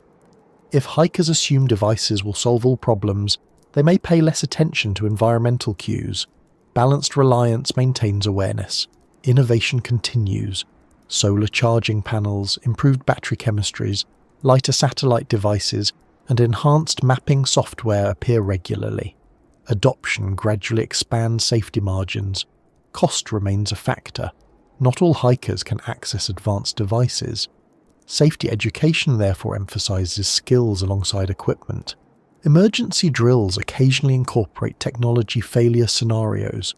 Practicing navigation without electronics builds confidence. Ultimately, technology supports wilderness travel rather than replacing judgment. Preparation, observation, and adaptability remain central regardless of devices carried. And as the role of technology settles into perspective, another related factor naturally comes forward. Whether hiking alone or with others changes how people use these tools, make decisions, and respond to challenges. which leads naturally into considering how group dynamics versus solo travel shape the backcountry experience.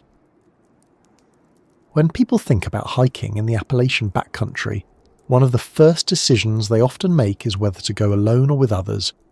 That choice shapes almost everything that follows, from pacing and decision-making to risk perception and emotional experience. Neither approach is inherently better. Both solo hiking and group hiking offer advantages, and both introduce specific challenges that experienced hikers learn to manage gradually. Group hiking usually begins with shared planning. Routes are discussed, gear lists compared, weather checked collectively. That process distributes responsibility. If one person forgets a detail, another may notice. Multiple perspectives often improve preparation quality. It also creates a built-in communication system. If conditions change, discussion happens naturally. Pacing within groups tends to vary. People walk at different speeds, rest at different intervals, and respond differently to terrain. Successful groups usually establish expectations early. Some adopt a slowest hiker sets the pace approach. Others use designated meeting points along the trail. Clear agreements reduce the chance of accidental separation. Separation itself represents a common small mistake that can grow if unnoticed. A faster hiker may move ahead briefly. A slower hiker pauses longer than expected.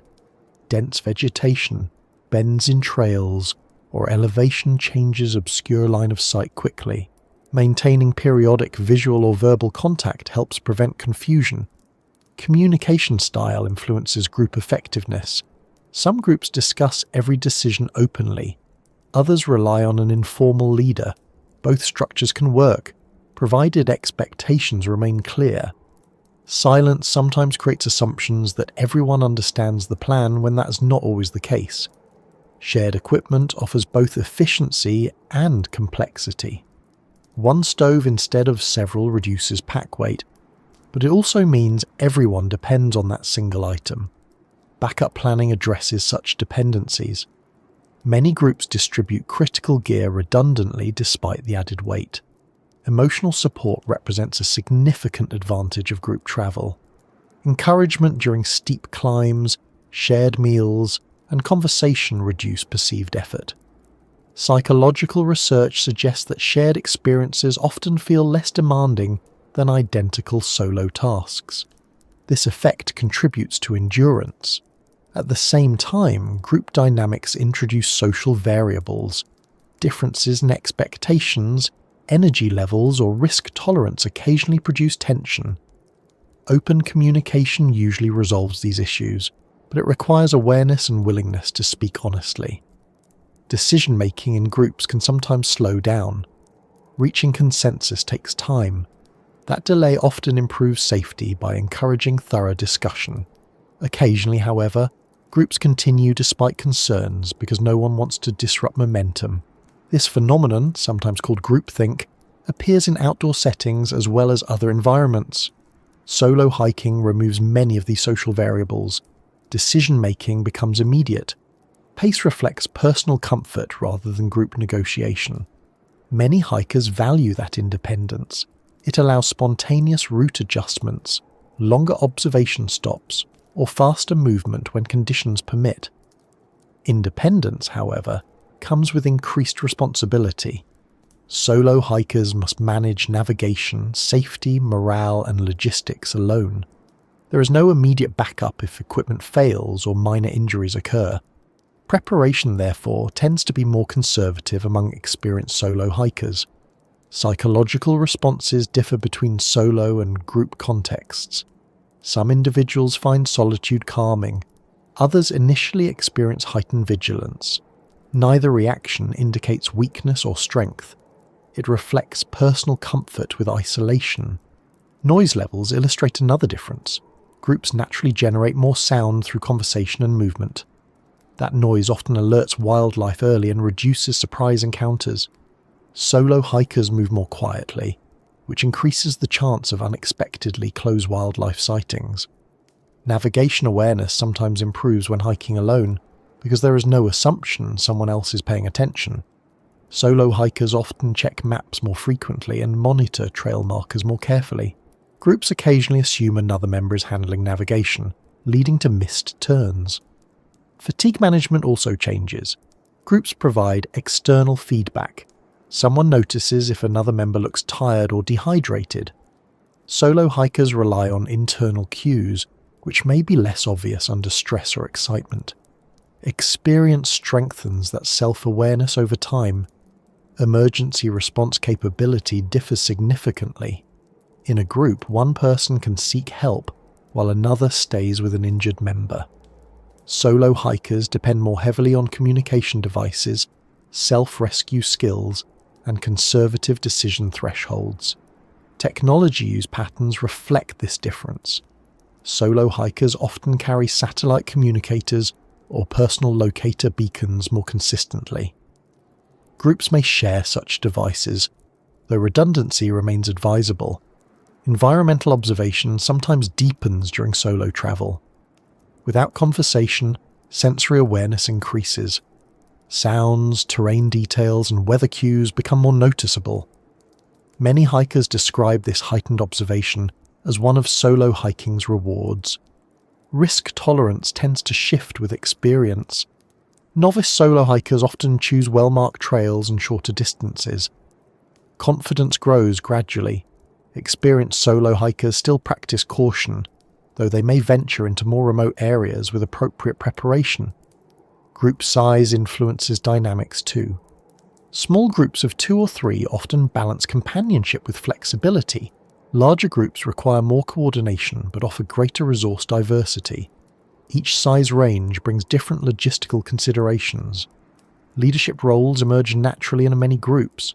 Someone with navigation expertise, first aid training, or prior experience often guides decisions. Effective leaders encourage input rather than imposing unilateral choices.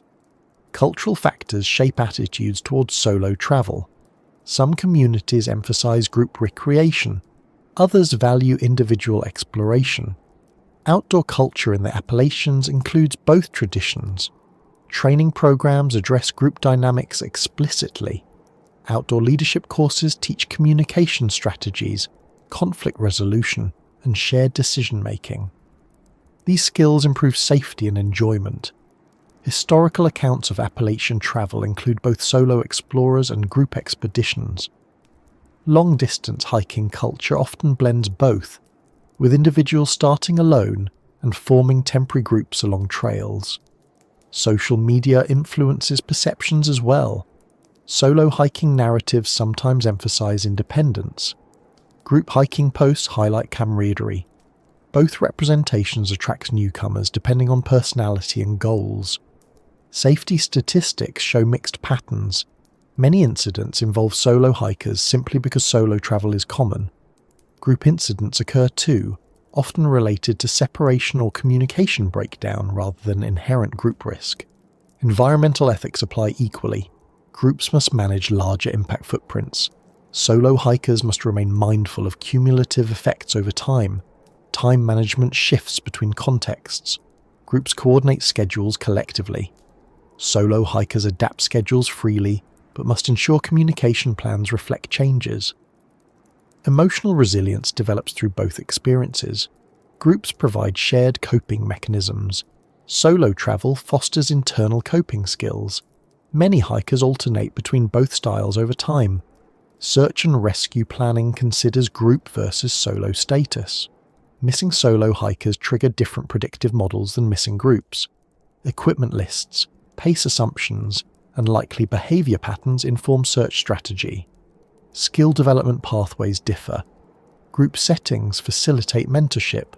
Solo settings accelerate self-reliance. Balanced exposure supports comprehensive outdoor competence. Equipment selection reflects these dynamics. Solo hikers often carry slightly more redundancy. Groups distribute weight strategically while maintaining essential backups. Environmental awareness sometimes deepens in groups through shared observation. Someone notices wildlife another missed. Collective perception broadens experience. Noise discipline becomes relevant in sensitive wildlife areas. Groups adjust conversation volume accordingly. Solo hikers naturally produce less disturbance. Psychological safety nets differ. Groups provide immediate reassurance during uncertainty. Solo hikers develop internal reassurance strategies, often through training and experience. Personal growth narratives frequently cite both solo and group experiences. Each context teaches different lessons about patience, adaptability, and self-awareness. And as these social dynamics settle into focus, attention gradually moves toward another factor that shapes backcountry experience significantly: the transition from daylight to darkness. Nightfall alters perception, navigation, and emotional response in ways that are subtle at first but increasingly important as visibility fades. When people spend time in the Appalachian Backcountry regularly, experience accumulates in quiet ways. Trails become familiar, gear selection becomes more efficient, weather patterns start to feel predictable, navigation improves. These developments are positive. Experience genuinely increases competence and confidence. Yet there is a subtle balance that outdoor communities talk about often, a line between earned confidence and overconfidence. That line is not always obvious, and it tends to shift gradually rather than suddenly. Experience builds pattern recognition first. Hikers learn how terrain typically behaves after rain, how long certain distances take, how their body responds to elevation changes, and how to interpret weather forecasts more realistically. These insights reduce unnecessary stress. Someone who has handled fog, minor navigation corrections, or variable temperatures before usually remains calmer when they happen again. Calm decision-making supports safety. Panic rarely helps in wilderness settings. Experience often brings patience, encouraging hikers to pause, reassess, and adjust rather than reacting quickly. Many search and rescue professionals note that experienced hikers frequently stabilize situations effectively before assistance becomes necessary. However, familiarity can also reduce vigilance. Tasks that once required careful attention become routine. Checking a map every hour might shift to every few hours. Weather forecasts might receive only a quick glance rather than detailed review. Gear inspections become faster. Most of the time, nothing negative results. Occasionally, conditions differ enough that these shortcuts matter. One example involves route familiarity. Hikers returning to trails they have completed multiple times sometimes assume conditions remain unchanged. Yet erosion, fallen trees, trail reroutes, or seasonal growth alter landscapes continuously. Relying on memory alone occasionally leads to missed turns or underestimated travel times. Weather interpretation presents another area where experience helps but can mislead. Someone accustomed to mild summer conditions may underestimate how quickly autumn temperatures drop. Conversely, a hiker experienced in cooler climates might overlook humidity effects during southern Appalachian summers. Physical fitness also intersects with confidence. Regular hikers develop endurance and strength, which improve safety margins. At the same time, feeling physically capable sometimes encourages pushing distances or pace beyond conservative limits. Fatigue accumulates gradually, and overexertion affects judgment before it becomes obvious. Equipment familiarity contributes to both safety and potential complacency. Knowing how to use gear efficiently saves time, yet assuming equipment will always function perfectly can delay maintenance checks. Batteries degrade, waterproof seals wear, fabrics tear. Routine inspection prevents small failures from becoming larger problems.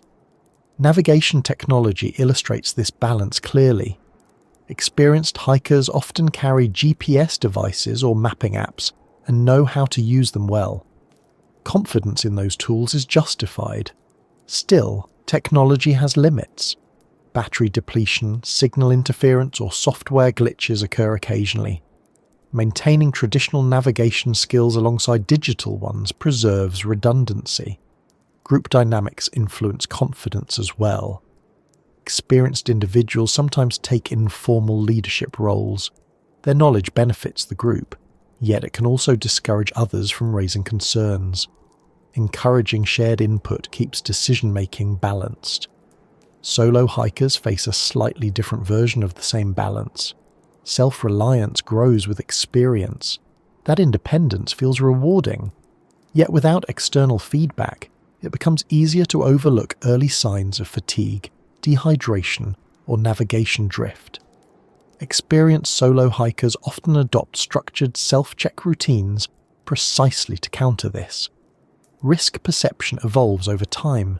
Early hiking experiences may involve cautious decision-making. With repeated success, perceived risk decreases. That perception shift is natural, but objective risk does not always change proportionally. Awareness of this psychological effect helps maintain realistic assessment. Training programs address overconfidence directly. Wilderness leadership courses emphasize humility as a skill. They present scenarios where experienced individuals encounter unexpected conditions. The goal is not to reduce confidence, but to keep it adaptable. Historical incident analyses sometimes highlight overconfidence as a contributing factor. Not recklessness, but subtle assumptions. Weather will remain stable. A shortcut will save time. Fatigue will remain manageable. Learning from these analyses informs community safety culture. Outdoor communities often promote the idea of beginner's mind, maintaining curiosity and attentiveness regardless of experience level. This mindset encourages continuous observation, rather than relying solely on past knowledge. Environmental variability reinforces this approach. The Appalachian Backcountry changes seasonally and annually. Climate trends shift. Trail maintenance evolves. Wildlife patterns fluctuate. No two trips replicate exactly, even on the same route. Psychological comfort sometimes masks emerging issues. A hiker accustomed to long distances may overlook mild joint pain that signals potential injury. Someone used to solo travel might ignore growing anxiety that affects concentration. Regular self-assessment helps identify such signals early. Time pressure interacts with confidence. Experienced hikers often estimate travel times accurately, yet unexpected delays still occur. Building buffer time into schedules reduces pressure to rush when plans shift. Communication habits reflect this balance too. Leaving detailed trip plans remains advisable regardless of experience. Some seasoned hikers skip this step occasionally because previous trips went smoothly. Consistent communication supports faster assistance if needed. Weather preparedness illustrates a practical example. Carrying rain gear on clear days may feel unnecessary after many uneventful outings, yet Appalachian weather variability makes that gear consistently valuable. Foot care provides another example. Experienced hikers may tolerate minor discomfort longer, assuming it will resolve. Addressing hotspots or blisters early prevents gait changes that increase fatigue and injury risk. Hydration practices sometimes change with experience. Individuals confident in their endurance may drink less frequently, relying on perceived resilience. Regular hydration remains important regardless of fitness level. Decision-making frameworks help maintain balance. Some hikers use simple checklists: weather check, navigation check, hydration check, time check. These routines reduce reliance on memory alone. Peer discussion within hiking communities reinforces awareness. Stories of near misses, gear failures, or unexpected conditions circulate informally. These narratives remind experienced hikers that unpredictability remains part of wilderness travel. Cultural humility extends beyond individuals. Outdoor organizations continuously update guidelines based on new data. Accepting evolving recommendations reflects collective learning. Technological advancement sometimes contributes to overconfidence. Improved gear creates perception of reduced risk. While modern equipment enhances safety, it does not eliminate environmental variability. Education initiatives emphasize this nuance.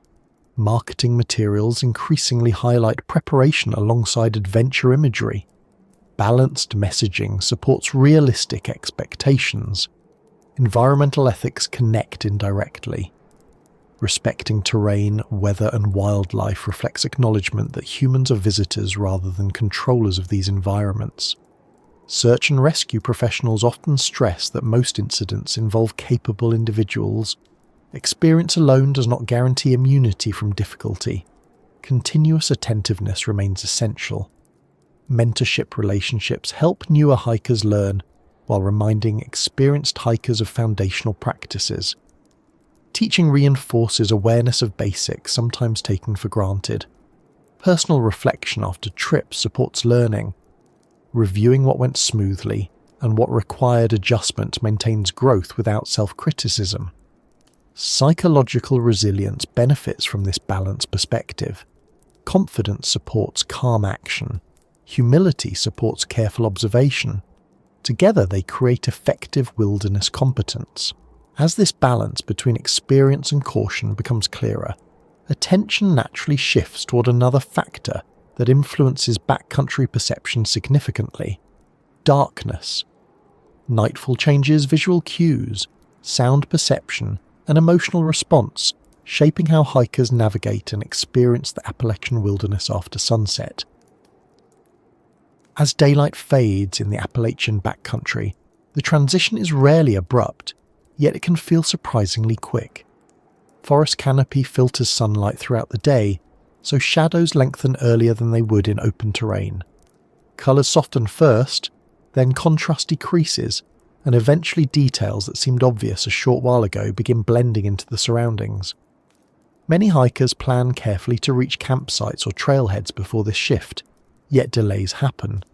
Weather changes, longer than expected distances, or simple curiosity about a scenic overlook sometimes push travel into dusk. Darkness itself is not inherently dangerous, but it changes perception significantly. Human vision relies heavily on colour and contrast during daylight. At night, vision shifts toward motion detection and broad shapes rather than fine detail. Routes across trails, loose rocks, and uneven ground become harder to distinguish. Headlamps and flashlights restore visibility, yet they create a narrower field of vision compared with daylight. Peripheral awareness decreases, which affects balance and orientation subtly. Depth perception also shifts after sunset. Without strong shadows and clear colour differentiation, judging distances becomes more difficult. A small drop may appear larger, or a gradual slope may look flat. Experienced hikers compensate by slowing pace and using trekking poles or careful foot placement. Rushing under artificial light increases the chance of minor falls or missteps.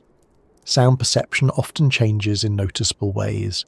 As human activity decreases, natural sounds stand out more clearly. Wind through leaves, insects, distant animals, or flowing water may seem louder simply because competing noise is reduced. For individuals unused to nighttime wilderness sounds, this can feel unfamiliar at first. Over time, many hikers learn to distinguish normal environmental sounds from unusual ones. Temperature frequently drops after sunset, sometimes more quickly than expected in mountainous terrain. Appalachian humidity can amplify that cooling effect. Clothing damp from earlier exertion accelerates heat loss. Adjusting layers before feeling chilled helps maintain comfort. Waiting until cold sets in makes warming up slower and more energy intensive. Fog sometimes develops during evening temperature changes. Warm air cooling over ridges or valleys condenses into mist, reducing visibility further. Headlamp beams reflect off moisture particles, occasionally creating a bright halo effect that reduces forward visibility. In such conditions, navigation often benefits from slower pace and reliance on compass or GPS rather than distant visual cues. Campsite selection becomes more deliberate at night. Flat ground, protection from wind, and safe distance from watercourses remain priorities. Darkness makes terrain assessment harder, so arriving before full darkness allows better evaluation. When that is not possible, experienced hikers use systematic approaches, scanning ground with light, checking overhead branches, and listening for water flow. Psychological responses to darkness vary widely. Some people find nighttime wilderness calming. Reduced visual stimuli encourage rest. Others initially feel heightened vigilance due to unfamiliar surroundings. Both responses are normal. Familiarity generally reduces unease over time. Navigation at night requires additional attention. Trail markers may reflect light if designed for that purpose, but not all trails include reflective markers. Map checks become more frequent. GPS devices provide reassurance, though battery conservation remains important.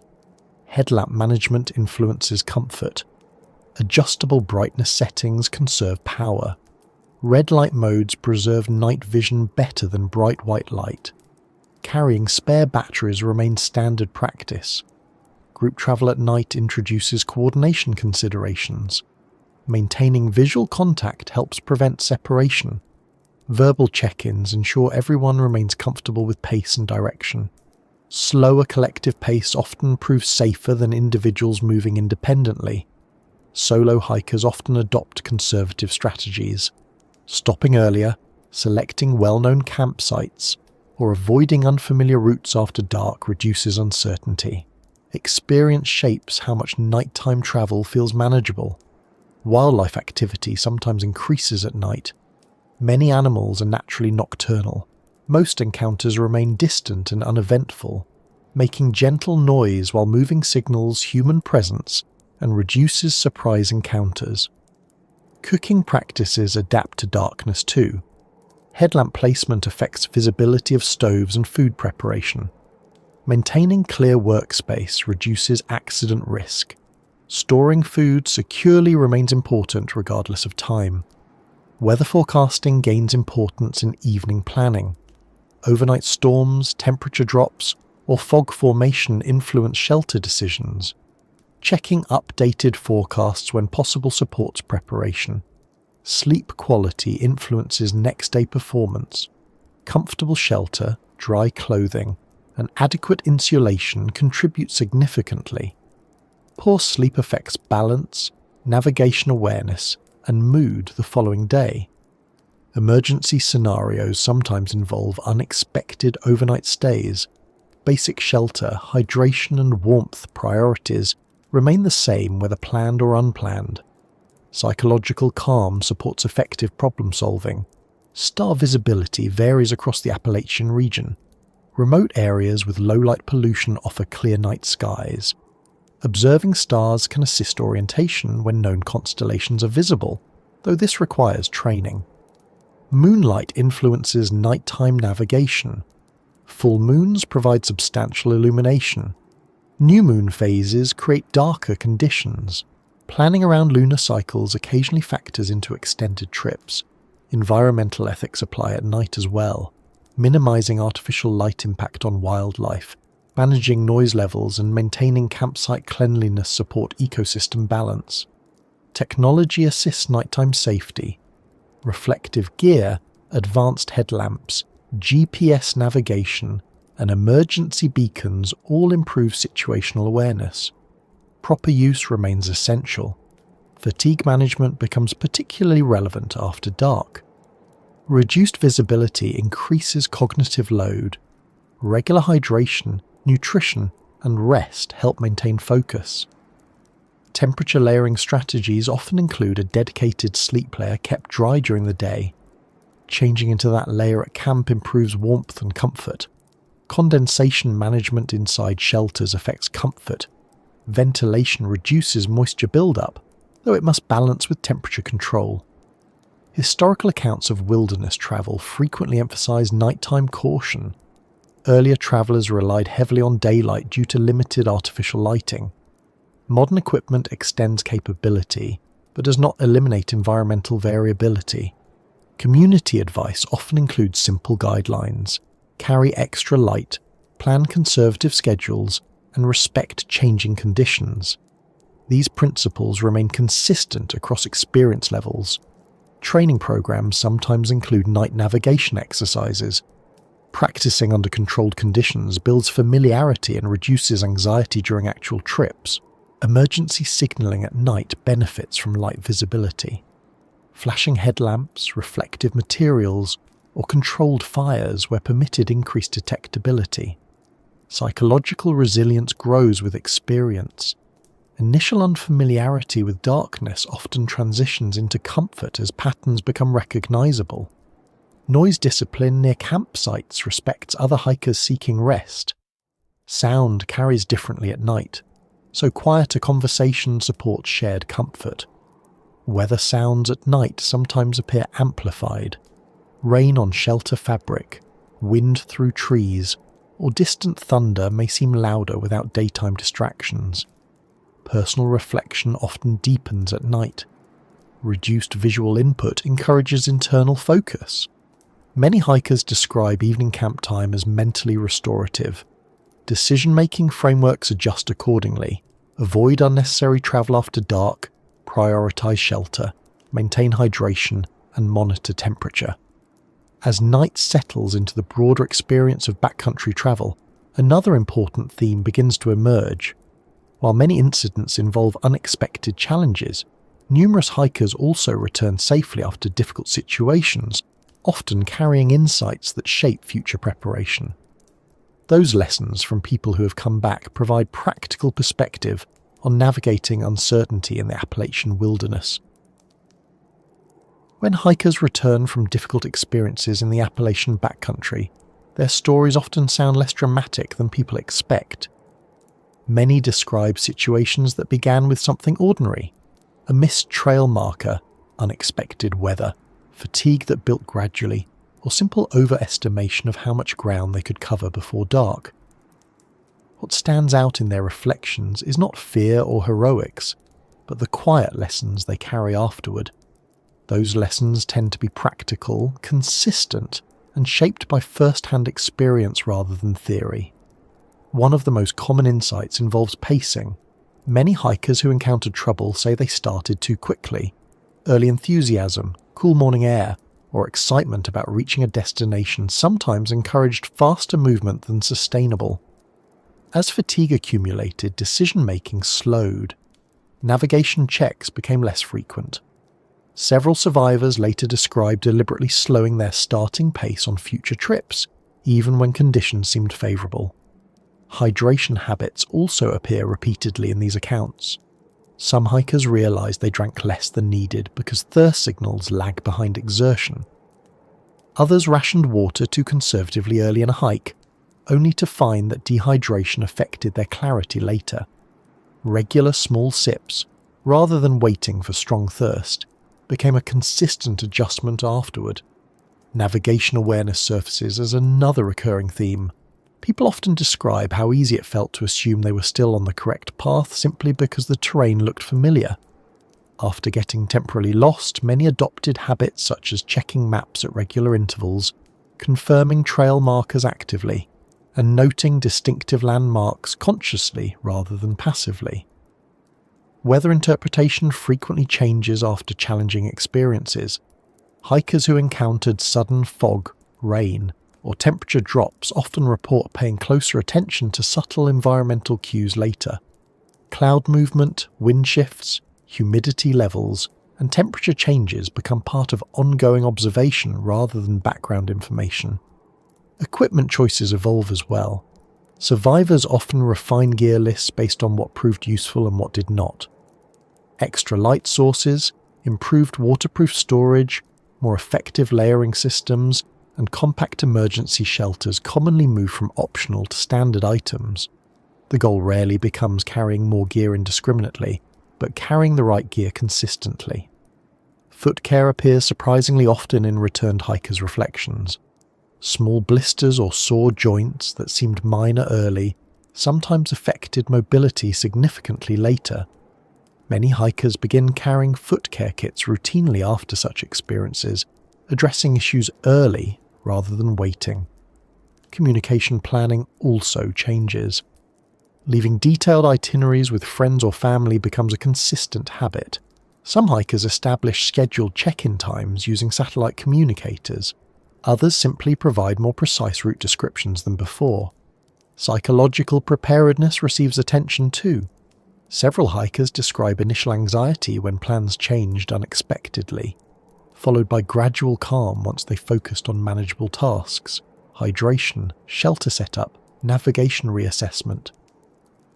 That shift often becomes a deliberate strategy on future trips. Fatigue management stands out strongly. Survivors frequently mention underestimating cumulative fatigue. They learn to schedule breaks earlier, eat more regularly, and accept turning back as a practical decision rather than a disappointment. Sleep quality emerges as another factor. Unexpected overnight stays taught some hikers how much rest influences next-day decision-making. Ensuring adequate insulation, dry clothing, and sheltered sleeping locations became higher priorities. Solo hikers often emphasize redundancy. Carrying backup navigation tools, spare batteries, and emergency signaling devices becomes routine after experiencing how quickly small issues compound without immediate assistance. Group hikers, on the other hand, frequently discuss communication improvements. Clear pacing agreements, regular regrouping, and open discussion of comfort levels help prevent separation or unspoken concerns. Technology usage habits shift as well.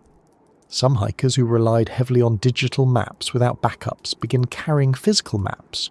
Others improve battery management strategies such as using airplane mode or limiting screen brightness. Environmental awareness deepens after close calls. Hikers report noticing terrain features more consciously, recognizing how ridgelines guide weather patterns, or understanding how vegetation density affects navigation. Time management becomes more conservative. Building buffer time into schedules reduces pressure to rush. Several hikers note that rushing contributed more to their difficulties than any external factor. Emergency signaling knowledge often improves. Learning how to use whistles, reflective materials, or locator beacons effectively increases confidence. Practicing these techniques beforehand prevents hesitation later. Nutrition planning receives adjustment too. Energy-dense foods that are easy to access during movement help maintain consistent energy. Survivors often shift from large infrequent meals to smaller frequent intake. Clothing systems evolve based on experience. Quick-drying materials, better rain protection, and accessible layering options become priorities after exposure-related discomfort. Mental framing of wilderness changes subtly. Many survivors describe increased respect for environmental variability without developing fear. Awareness replaces assumption. Training interest often increases. Some hikers pursue wilderness first aid courses, navigation workshops, or weather interpretation training after experiencing unexpected challenges. Community engagement grows as well. Survivors frequently share experiences with hiking groups, online forums, or friends planning trips. This knowledge exchange supports collective learning. Environmental ethics sometimes strengthen. Direct exposure to fragile ecosystems encourages careful campsite selection, waste management, and trail preservation. Confidence returns, but in a more measured form. Survivors often continue hiking actively. Their confidence becomes grounded in experience rather than expectation. Search and rescue interactions occasionally leave lasting impressions. Individuals who required assistance often express strong appreciation for responders and increased commitment to preparedness. Risk perception adjusts realistically. Survivors tend to recognize both the rewards and the responsibilities of wilderness travel more clearly. Gear testing before trips becomes more common. Practicing shelter setup, water purification, or navigation tools at home or on short outings reduces uncertainty during longer trips. Weather contingency planning improves. Backup routes, alternate campsites, and flexible scheduling become standard considerations. Psychological coping strategies develop. Techniques such as controlled breathing, structured problem solving, and focusing on immediate needs help maintain calm. Observation skills sharpen.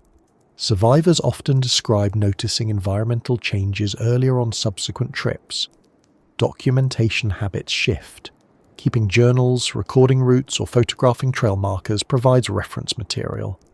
Family communication sometimes increases.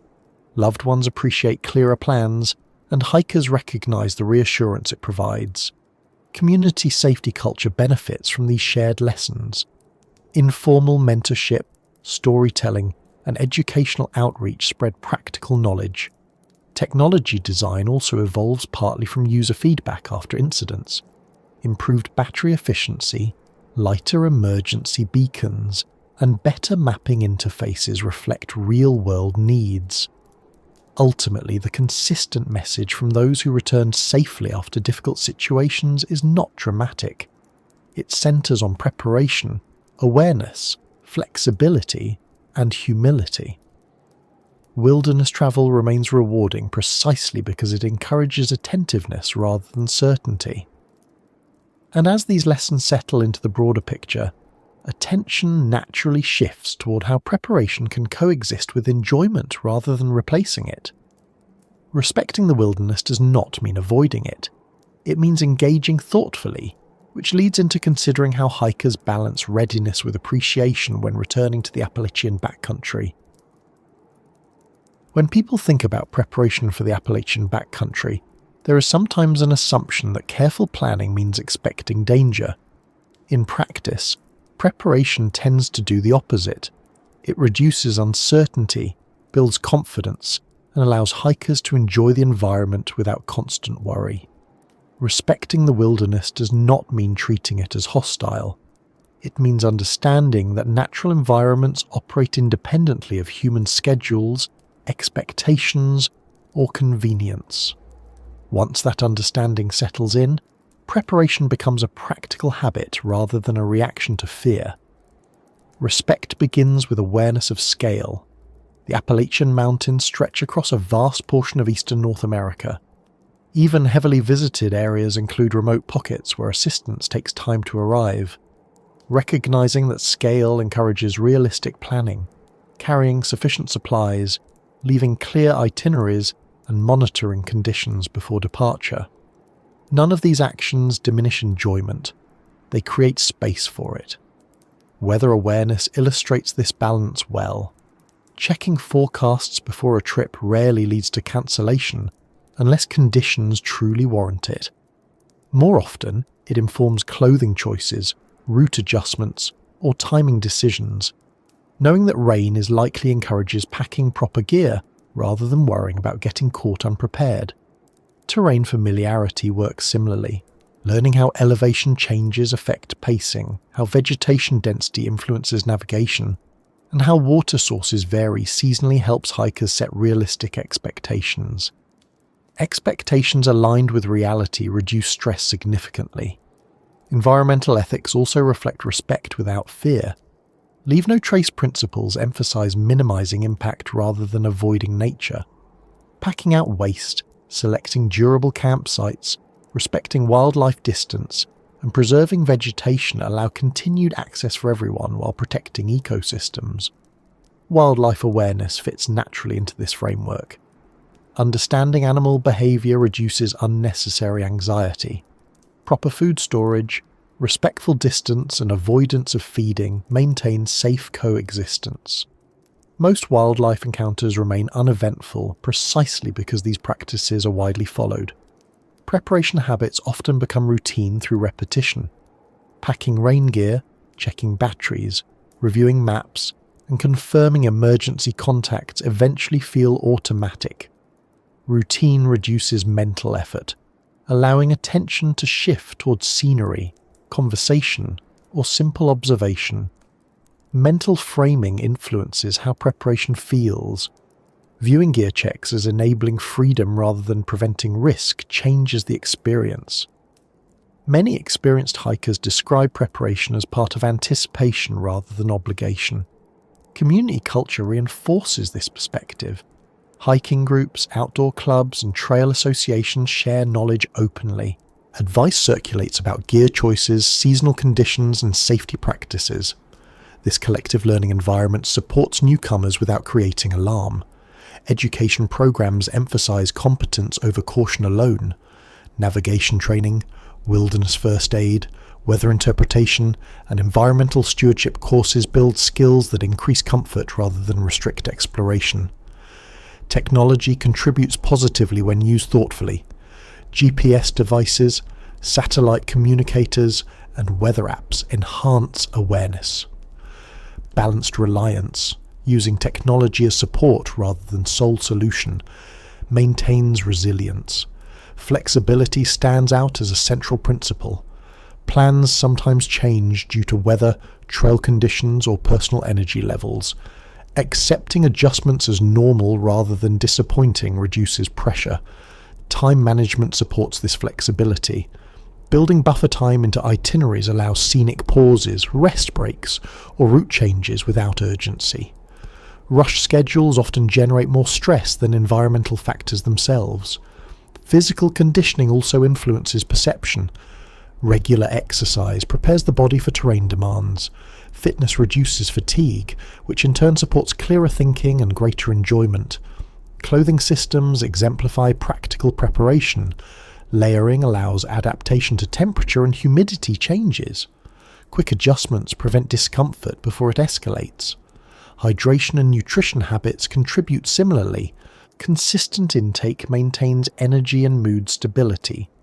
Hunger and dehydration often influence emotional response more than environmental conditions. Solo and group travel each require slightly different preparation approaches. Solo hikers emphasize redundancy and communication. Groups focus on coordination and shared responsibility.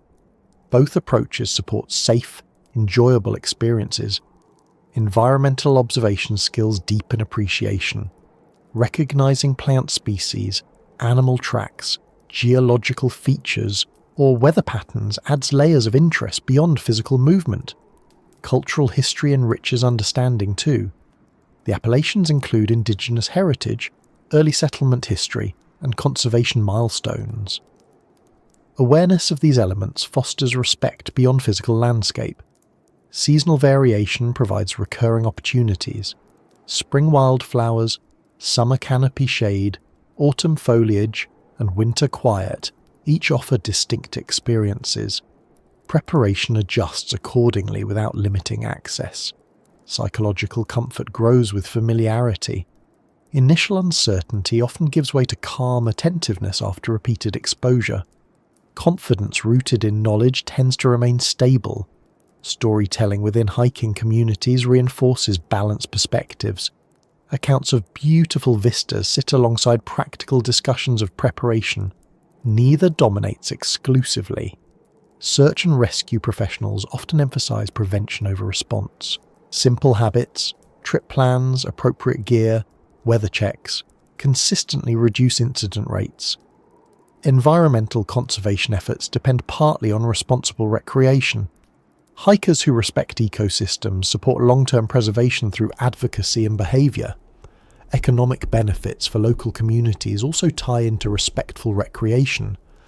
Sustainable tourism supports small towns near trailheads while maintaining ecological balance. Technology development increasingly reflects outdoor needs. Lightweight gear, improved weather forecasting, and efficient communication tools all support safe access. Media portrayal of wilderness sometimes emphasizes extremes. Real-world experience usually reveals a more balanced picture: beauty, variability, and manageable challenges. Personal reflection often deepens through respectful engagement. Many hikers describe increased patience, attentiveness, and appreciation for natural rhythms. Family traditions sometimes form around hiking. Shared preparation and exploration foster intergenerational learning. Educational institutions use the Appalachians as living classrooms for ecology, geology, and environmental science. Responsible recreation supports these opportunities. Environmental policy discussions often include recreational voices. Hikers contribute perspectives on conservation, access, and sustainable use. Climate awareness grows through direct observation. Seasonal changes, weather variability, and ecosystem responses become more tangible. Psychological benefits of outdoor time continue receiving research attention. Stress reduction, improved mood, and cognitive restoration remain consistent findings. Preparation culture adapts as knowledge evolves. New data about gear, weather patterns, and environmental conditions inform updated practices. Humility remains a consistent theme. Respecting the wilderness acknowledges both its beauty and its independence from human control. Enjoyment and respect reinforce each other. Understanding environments often increases appreciation rather than diminishing it.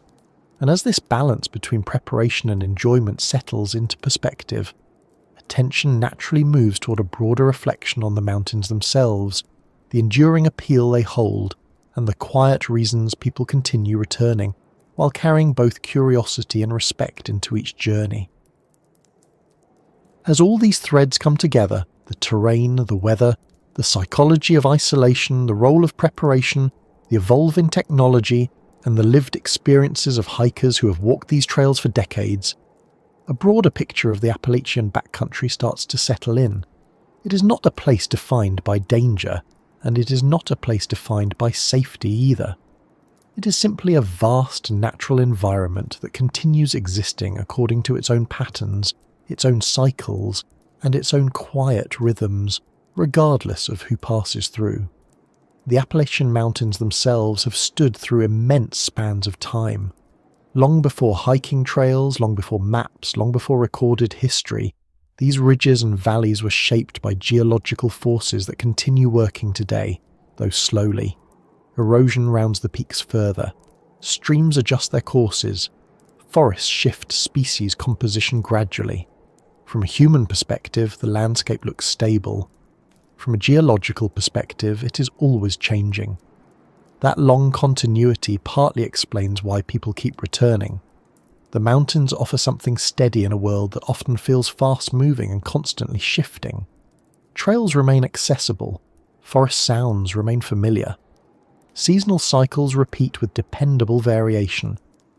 This sense of continuity does not eliminate uncertainty, but it provides context for it. Mystery, in this setting, usually does not mean something supernatural or unexplainable. More often, it reflects incomplete information. A missed turn, a sudden weather shift, a timeline that becomes unclear, environmental factors that erase evidence. These are ordinary processes operating together rather than isolated dramatic events. Understanding that helps place stories about missing hikers into perspective without dismissing their seriousness. Search and rescue professionals often emphasize this point quietly. Most cases resolve through methodical work, careful coordination, and patience rather than sudden breakthroughs.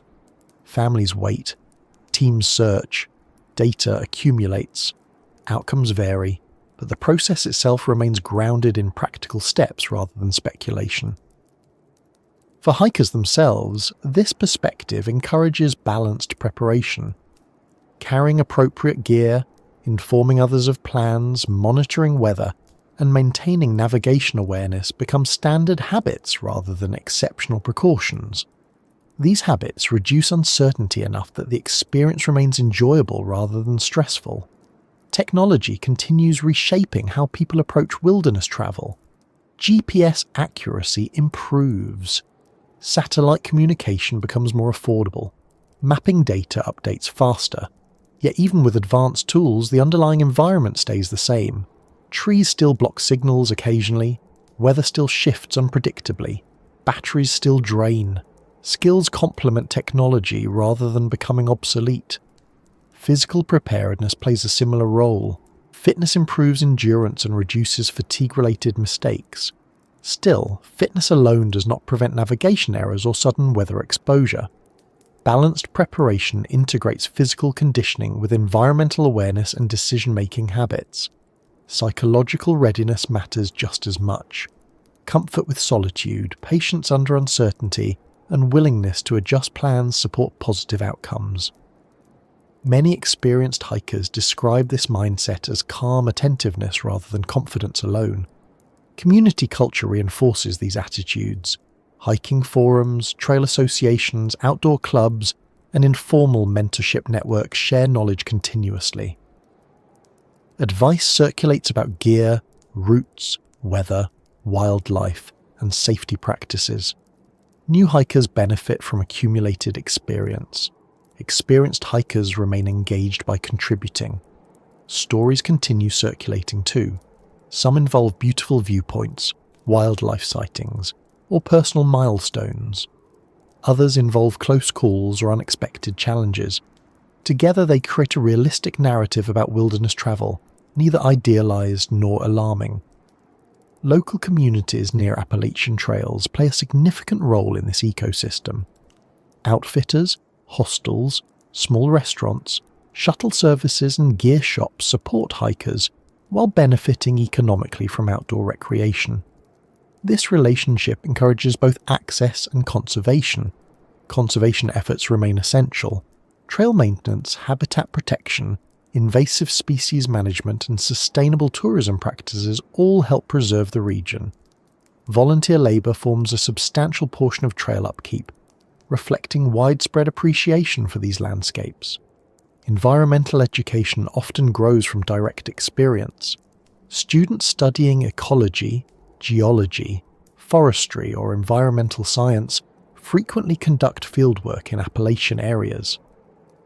Observing ecosystems firsthand deepens understanding beyond textbooks.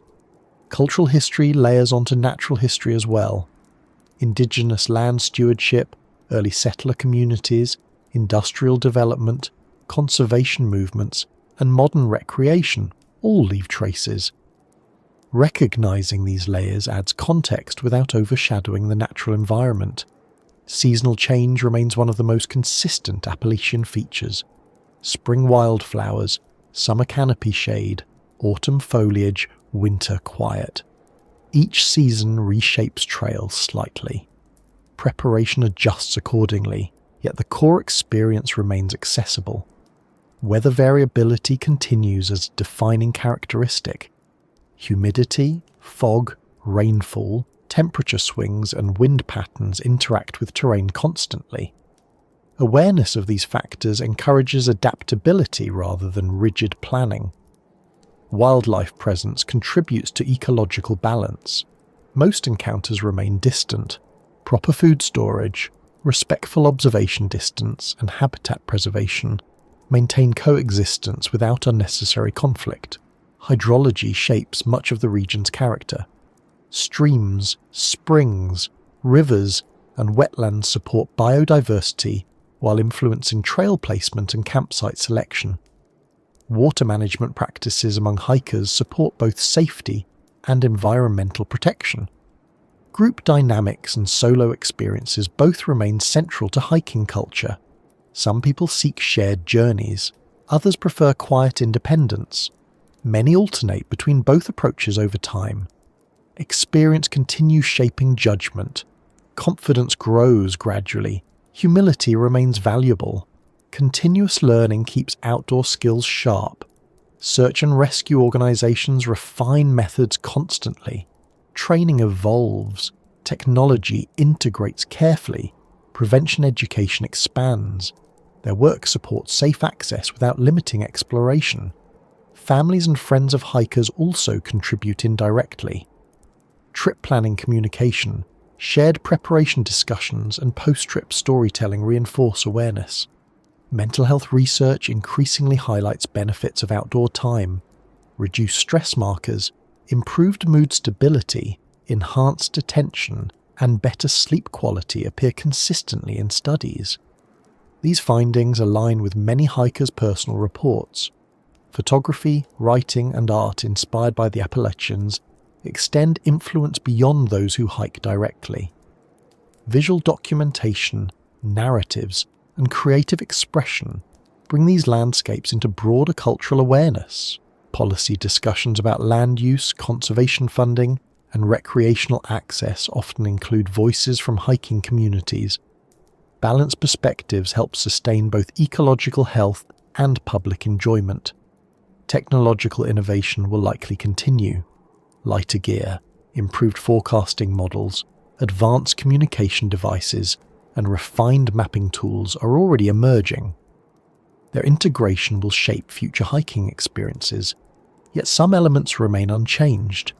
Trails still require attention underfoot, weather still deserves respect, navigation still benefits from awareness, preparation still supports enjoyment rather than restricting it. The Appalachian Backcountry does not promise certainty, but it does offer continuity. Forests, ridges, valleys, streams and seasonal cycles provide a setting where human experience intersects with long-term natural processes.